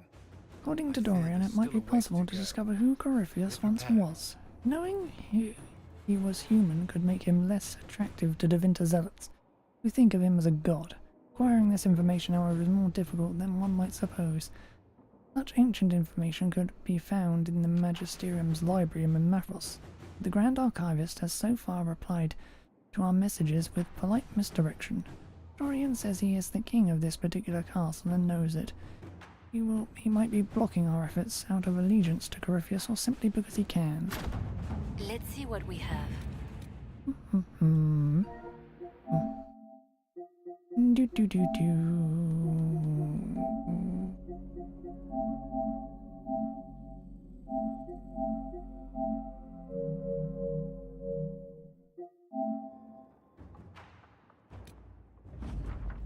Inquisitor, the Grey Wardens fought bravely and with great skill. The town of Valgamond was saved and the Wardens themselves took few casualties. They await further commands. Commander Cullen. Our agent, a man named Sidney, returned from Maphros successful in a task. He posed as a Magister's assistant, bluffing her way into the Magisterium's library to ostensibly perform research, and managed to acquire not only the Librium, but also a number of mystical tomes, all without leaving any evidence that traces back to the Inquisition. It may take some time for Dorian to go through the Librium, but he is optimistic that something within will prove of use. Liliana.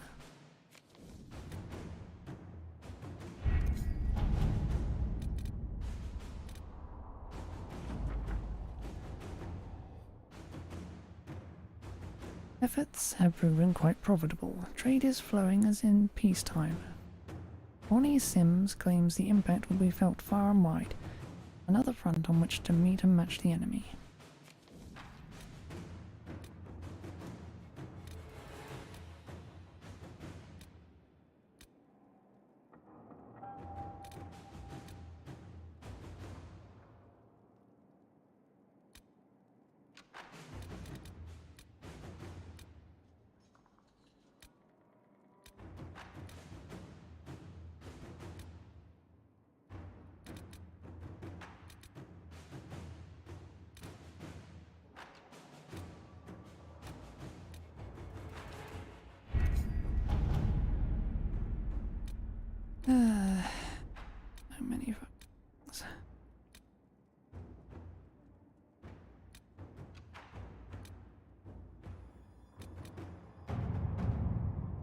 making Duparaket's nobility is the key to stopping the assassination plot on Josephine's life.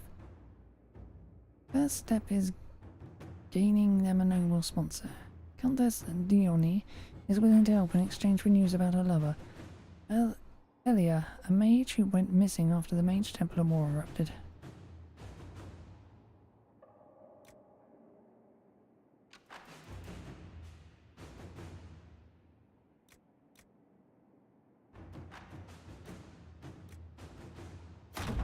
At your service. Situation is unfolding in the Navaran city of Cumberland, the location of the College of Magi, which until the outbreak of the Mage Rebellion was the philosophical heart of the circles of Magi. Now mostly abandoned, it has become the home to a number of mage refugees. This has drawn the ire of the local citizens, and mobs are threatening to assault the college and burn it to the ground. The Duke, Sandral, and Axis doing nothing to stop them. Inquisition agents suspect that Venatori agents are behind the mob, looking to recover artifacts from the college once its magical defenses are breached.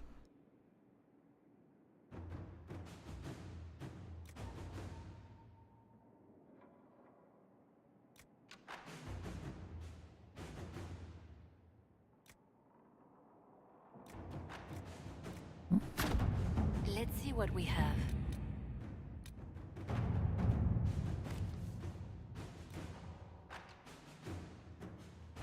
The Inquisitor, the Darkspawn of Algamont, had been slain, but it remains unclear what brought these creatures to the surface.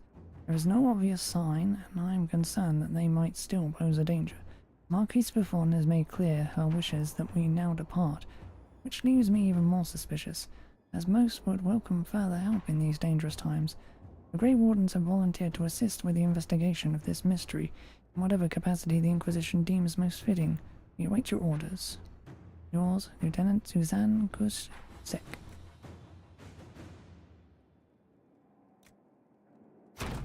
Inquisitor.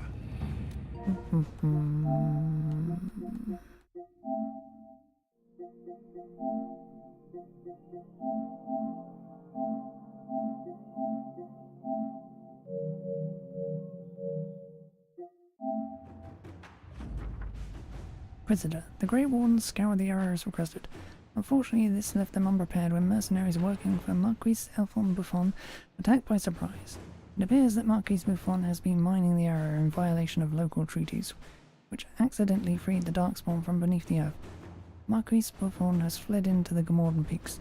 The Grey Wardens have taken losses, but their morale remains high, and their loyalty to the Inquisition is undisputed. Yours, Lieutenant Suzanne Koshiasek.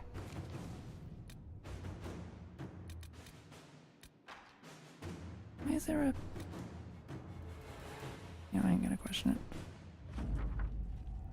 My agents were successful. Our dwarven warriors, Corbin, led a foray into the College of Magi and emerged with both the major refugees and whatever artifacts could be transported, all before the Navaran mobs finally stormed the gates.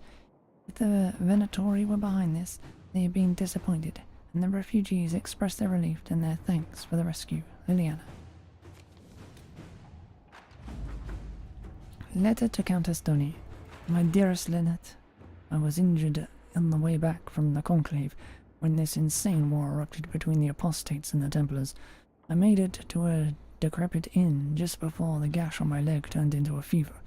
Fortunately, when the Inquisitor's people found me, they sent for a proper healer. I owe them my life, I'm certain. I'm told the Inquisition will deliver this letter to you, which is the first peace of mind I've had since the Conclave. Stay in the capital, my love, until I can come to you. Yours always, Ellery.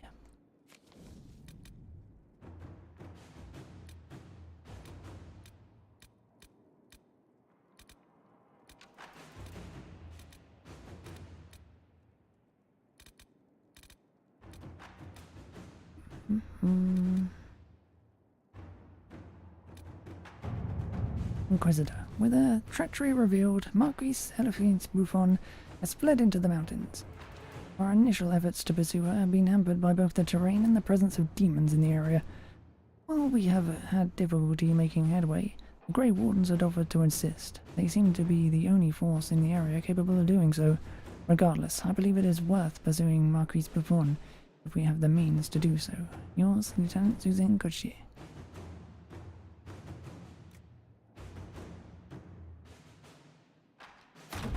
All right.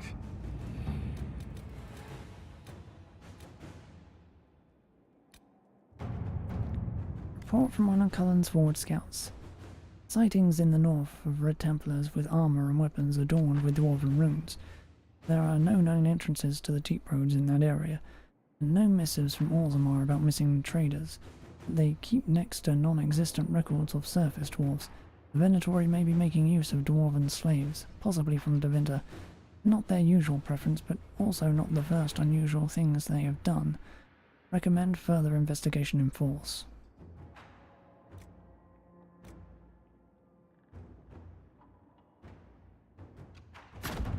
Let's see what we have.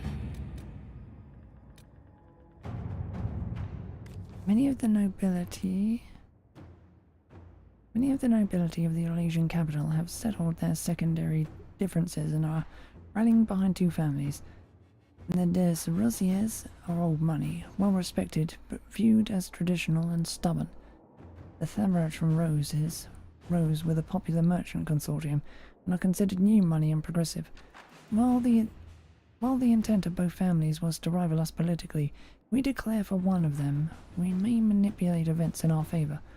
Lord Perrien de Rosier has not asked for our allegiance, but may respect our rising might. Lady Valessi Thibault speaks for her investors and is interested in forward-thinking alliances.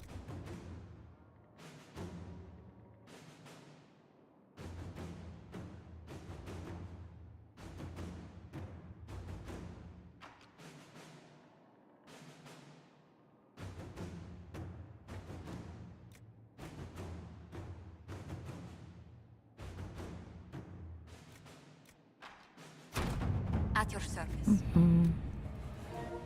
Bip, bip. Bip.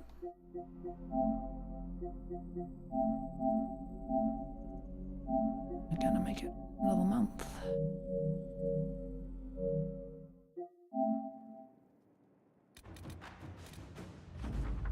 Inquisitor, the Grey Wardens fought their way through the mountains. The demons were savage, but the Grey Wardens held them off with great determination. As a result, we have located Marquis Buffon's secret stronghold deep in the Gromordan Peaks. The Grey Wardens continue to fight bravely, but they have suffered many losses. I recommend deploying them with care, lest we lose them entirely. Yours, Lieutenant Suzanne Korsek.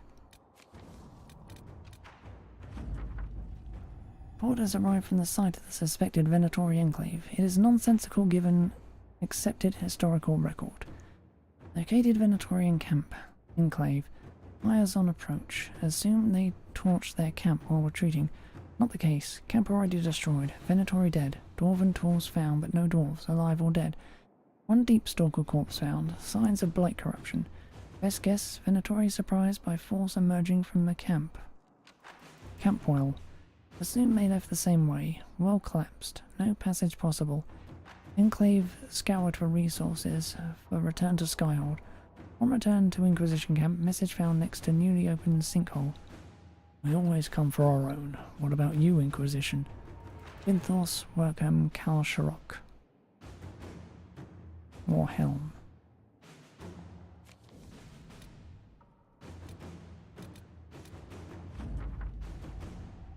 I will not turn my back on them, but we have established agreements with the Templars.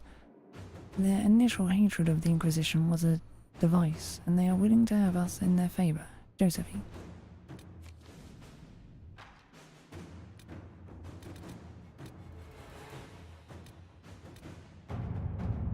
Lady Terelet is asking for closer ties and access to trading partners as she tries to circumvent the traditional blockages of the allegiances in the capital. Some houses have switched sides, others ceding holdings entirely to avoid the shame of officially losing all standing. More and more they are concerned with station and alliance over whatever objections they stated about the Inquisition.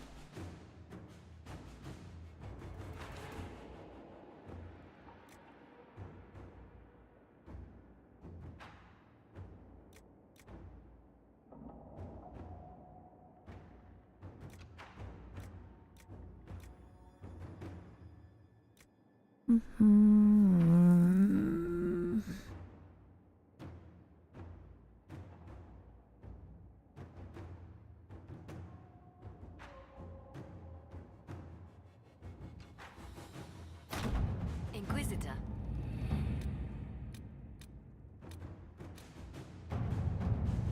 A letter on dark vellum with obviously dwarven markings.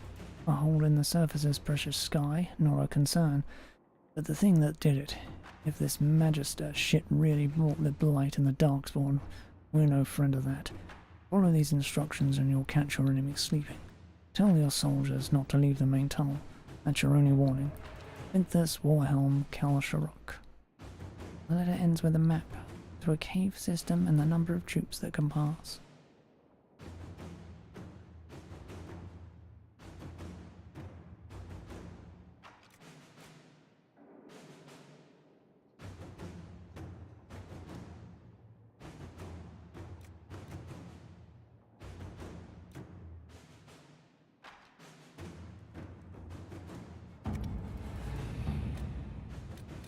Very much a Liliana thing. Inquisitor, we have Marquis Elfin Buffon trapped in our fortress in the Primordium Peaks and are preparing to make a final assault.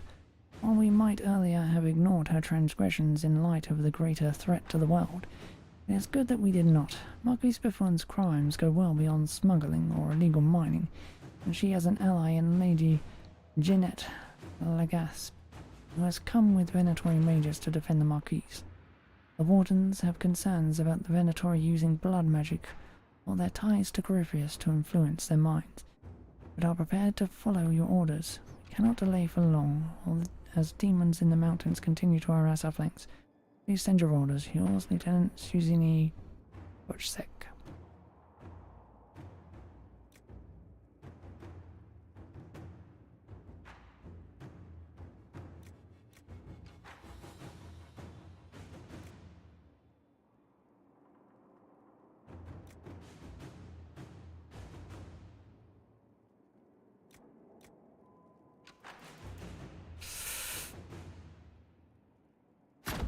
At your service.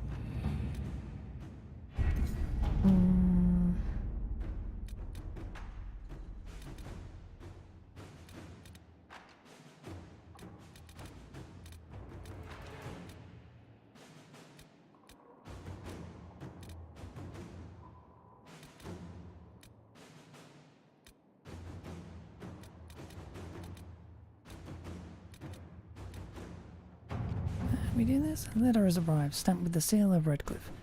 As the Inquisition has assumed responsibility for the Mage Rebellion, the Arling of Redcliffe holds you accountable for the losses suffered by our people, while providing hospitality to your mage allies. The freehold in Rainsfair was burned to the ground when the mage inside lost control of his abilities. 2 farms outside Redcliffe village suffered crop loss and structural damage due to frost spells. 5 people in Redcliffe village were injured by lightning spells cast by panicked children. Thus this matter can be concluded without the involvement of the Crown. Al Tegan Gurin.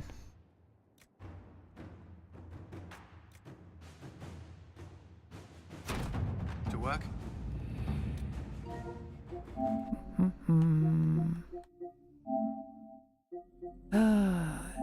Rigging table.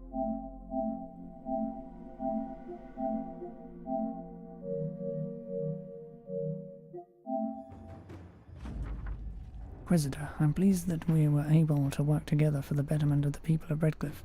Arling, may Andras stay watch over you. Tegan Gurin.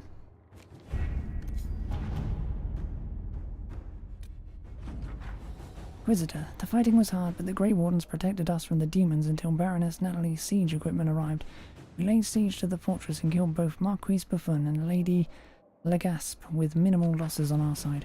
I regret to inform you that after recent actions, the Grey Wardens have suffered too many losses to be of any further assistance.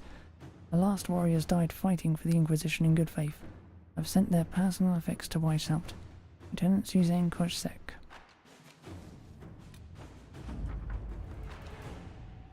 The Thibault family is becoming a clear favourite in the war of station that is going on between the noble houses.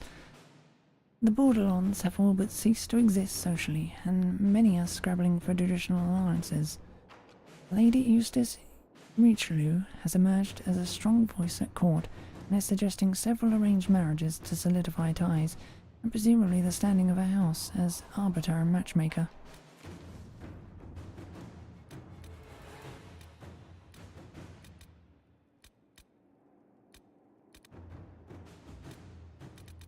Right.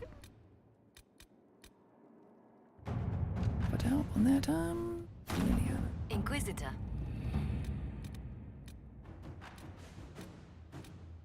The other ones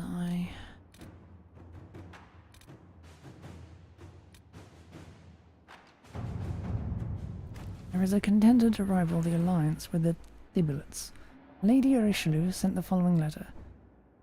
The Desiracies are a stubborn threat. The most efficient way to deal with them is to nullify with social alliance. But the only pairing of import is unavailable because the Thibulet daughter has betrothed herself elsewhere. She has the luxury of such a wasteful pairing because of the Inquisition bearing the weight in this partnership. Our hands are tied. You face the difficult task of attacking the status of Lord de Rossier, unless you were to demand that task of the Thibulets. If their investment was more taxing, they would be more inclined to an arranged match for the daughter, and that is a well-respected currency on Orlais. In your service, Lady Eustace Richelieu.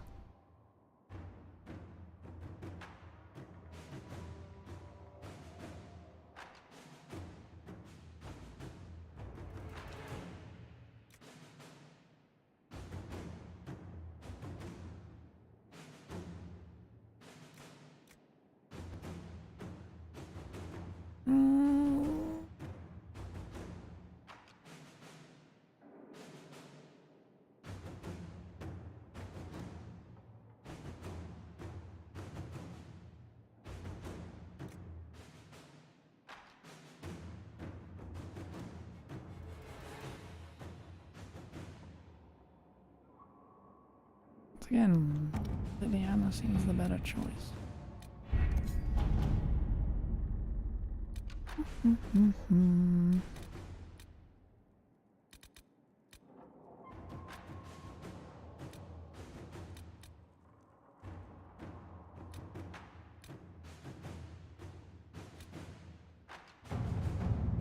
Regardless of whether Cole is a demon or a spirit, he remains vulnerable to Venatori binding magic. The amulet of the Unbound, used by Rivani seers, is said to protect spirits from such magic. However, finding such an amulet in this part of the world will be difficult. Inquisitor. Josephine.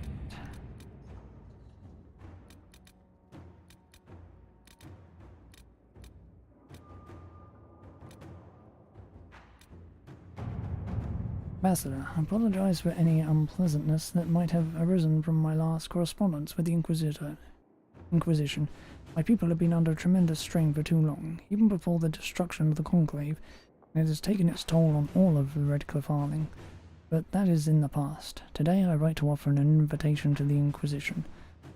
The Baron of Calorn is part of my domain, and now lies empty. Barn Ilaria lost her life attending the Conclave. Her only living relative holds lands too far away to administer both. By Ferelden custom, the lands are now the property of whomever claims them through skill of arms. A tournament will be held at Calorn, with the victor taking the title as their prize. The Inquisition may send a champion to fight in the melee if you wish. Sincerely, Al Tegan Gurin.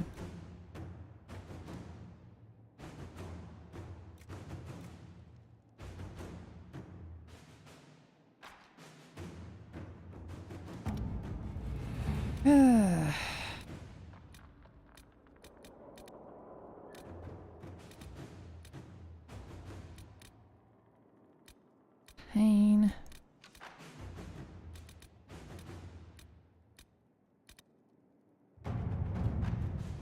Wish they'd keep the fucking light above them.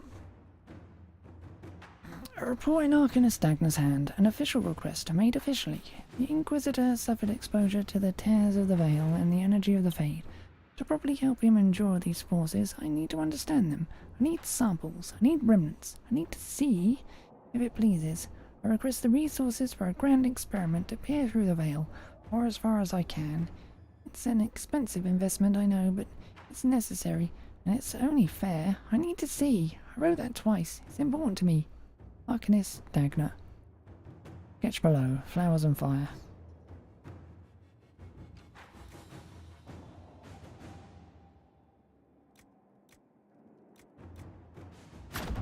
Inquisitor.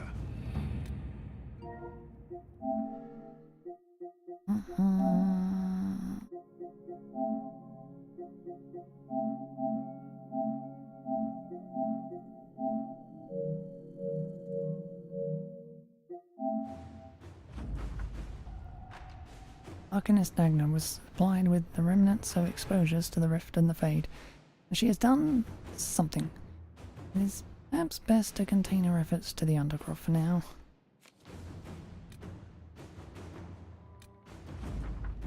Ambassador Montilier. It is rare to hear of those in Orleans treating spirits as anything other than beasts to kill, and rarer still for anyone to care enough for one to help them. I have given the amulet to your people freely, in hopes that the Inquisition will continue this open-minded approach. We wish you luck in healing the sky, whose rifts have damaged the Fade even here in Ravane. Yours in peace, Lady Anamara of Discerned.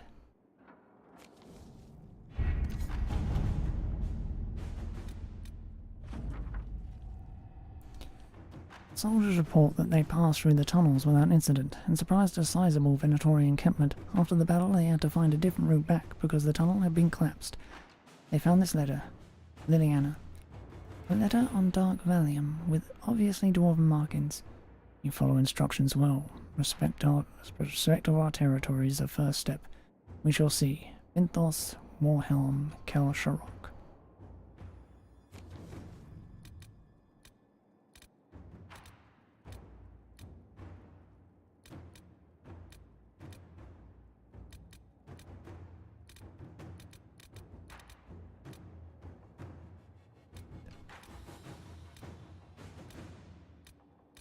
I wanted Liliana for this, didn't I? Inquisitor.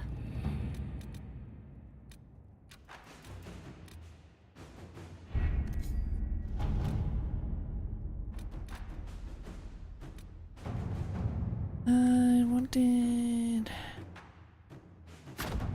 Let us begin. For that.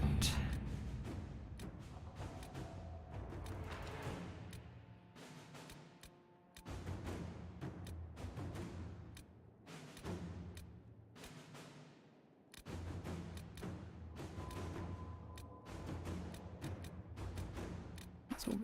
Just gather coin with fucking one for now. Inquisitor.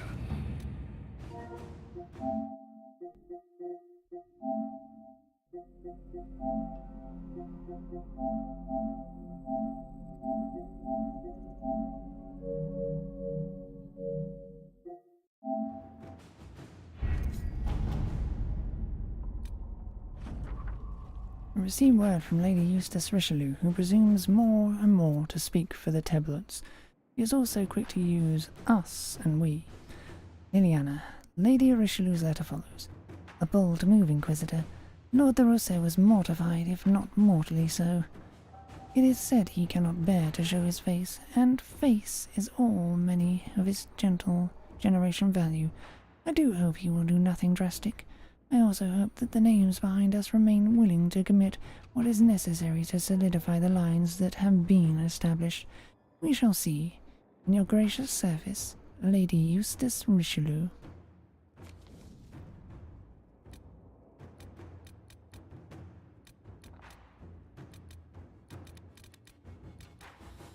Right.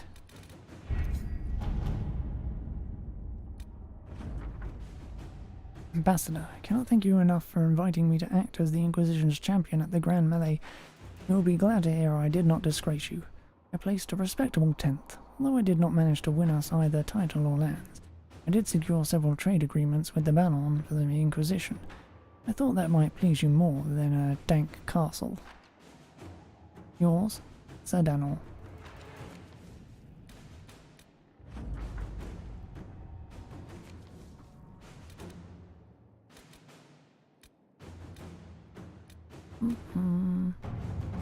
Investigate Lord Enzo of Antiva.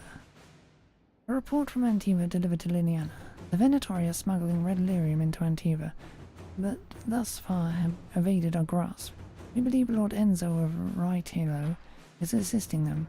Enzo is clever, well-liked, and has relations among Antivan royalty. If we approach him without proof, he will bury his tracks and turn his allies against us. We must handle this carefully. Mason.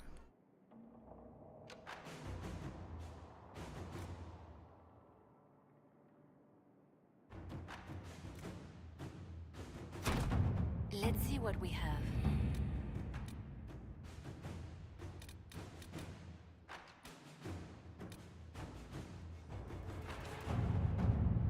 Hard in Hightown. Trouble in Skyhold.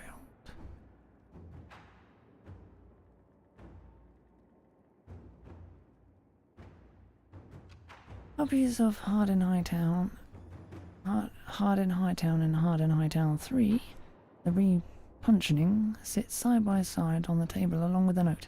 Nightingale found several similarities to events in Varric's book, but all are slightly off. Dead magistrate was not in his home. Man found murdered in locked room was a comte, not a magistrate. Executors did not send warning note directly to Donan. Obviously, object of plot is Sword of Harrison, not a penny dreadful author. Close look at the rip-off book shows numerous grammatical and spelling errors that seemed random at first, but ciphers believed might contain coded information. Killer and author are clearly linked. Either the murder investigation or the code might lead us to a target. Rivner.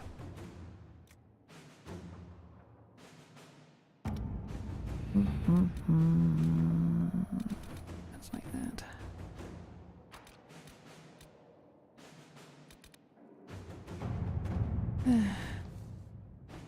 The attack on Haven showed that Corypheus corrupted and controlled the Templar Order. This should have been impossible under the watch of her fellow Seekers, but they, and particularly Lord Seeker Lucius, are nowhere to be found. Have they vanished, or, as Cassandra believed, was something done to them? With effort the truth may come to light. Liliana. Let us begin. I want to use Liliana for everything.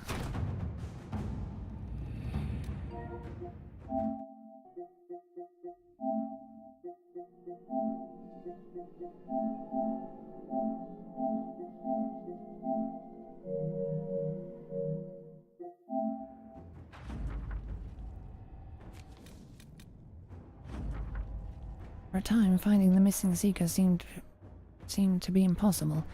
Early indications pointed to these men and women heading one at a time into Ferelden, but here the trail went cold. Chance rumour regarding Ban Loren, a Ferelden nobleman who had not been heard from for months, led Inquisition agents to investigate Sir Oswin, and they too went silent. These events are connected, and it seems this is where the missing Seekers will be found.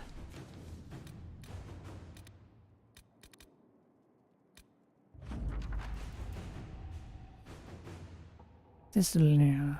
Our agents entered Lord Enzo's home, where they discovered several pieces of correspondence connecting Enzo to the Venatori. Worse, it seems Enzo did more than buy into their philosophy. He's been arranging to send volunteers to red lyrium mines.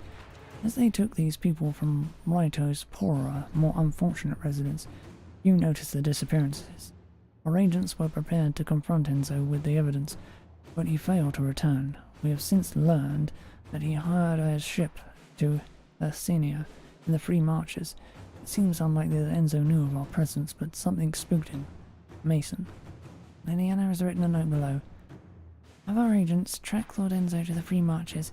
His work for the Venatori must not continue. Let us pray the trail does not run cold. Liliana.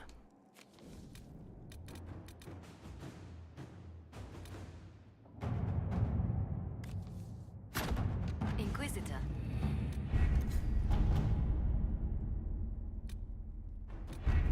Oh, it's gonna bug me forever. I need Liliana for that one.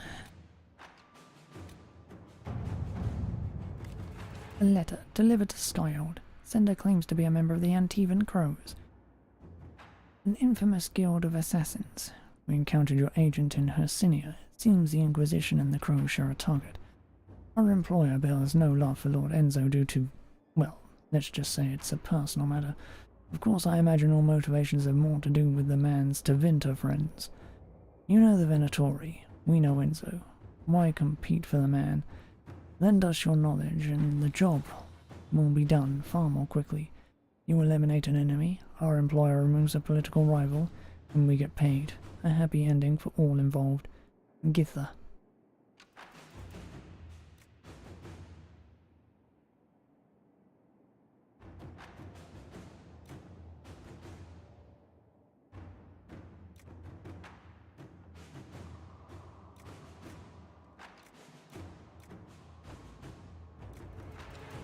Christ, I want to use Liliana for all of these.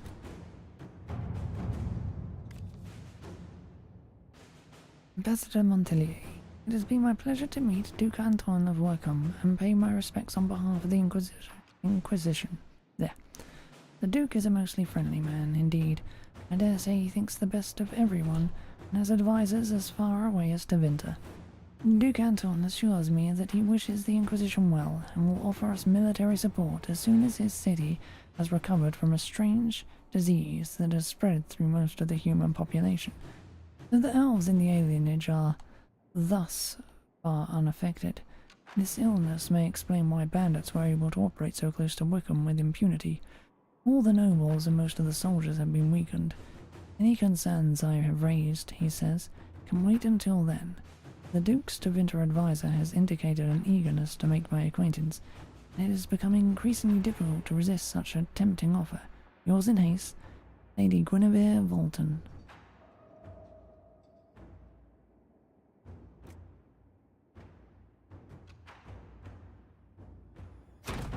Let us begin.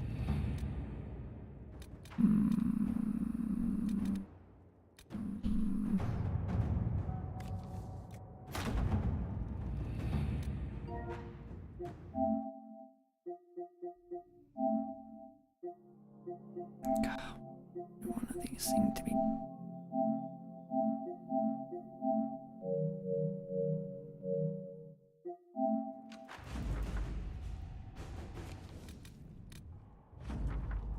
Nightingale, 2 points. 1, that book is abysmal and the entire code-breaking department wants to ritually set it on fire. 2, the message is double encrypted.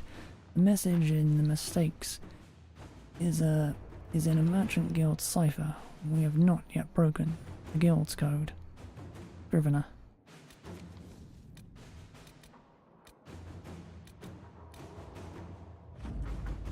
Nightingale, the diplomat was right. For all the good it did her.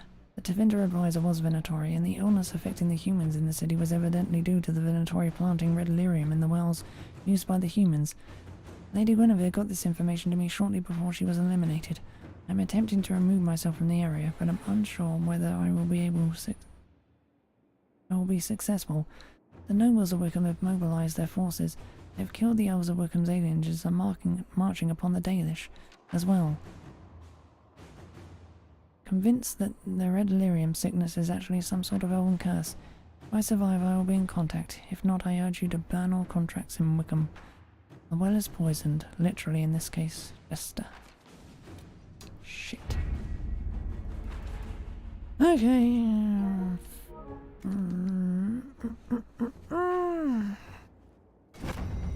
That's why I was like, oh, I should use fucking Liliana for this. No, I don't think, do I? Load.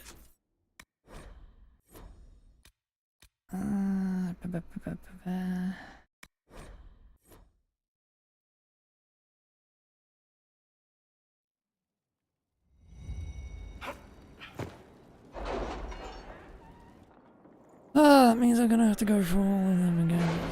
Fucking annoying.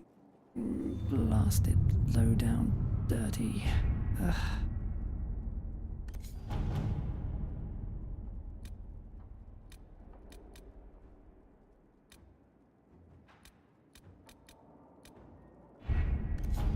Oh, shit.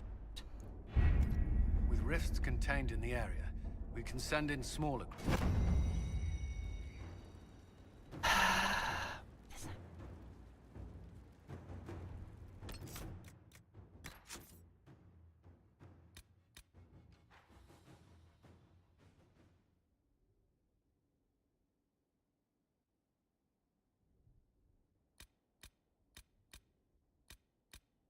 like ages ago. Jesus Christ.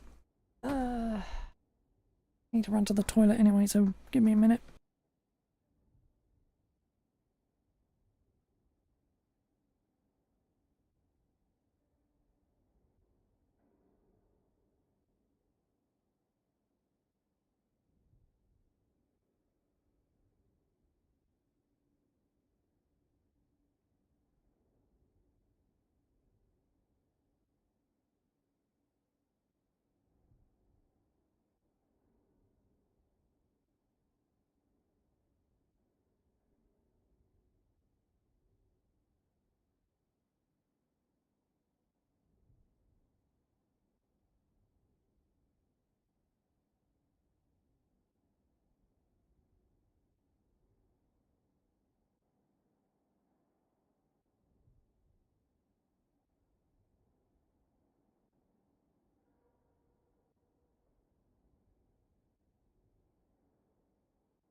Why did I get the bloody auto save shit?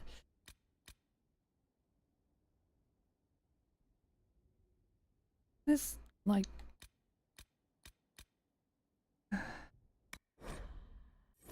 doing this. Red fucking doing this.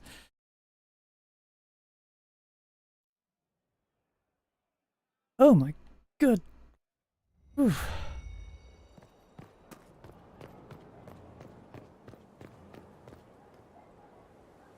Is this before all my talking to everyone?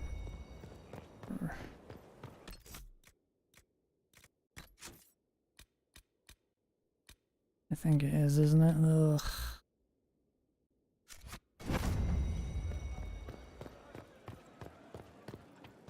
Now this is a hall worthy of the Inquisition. Ugh, good lord, it fucking is. I guess the hero of River Dane's story finally came to an end. Logan. He wasn't the first good man to fall to Corypheus. He won't be the last.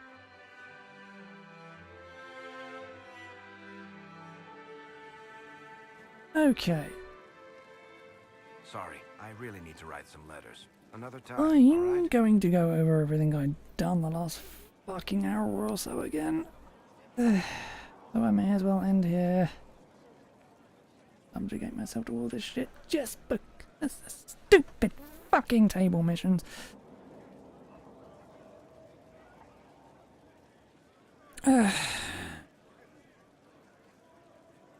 So, that will be all for now, and we'll be back at the table tomorrow. I can get the right bloody answer this time. No, fucking anyway, for now though, bye.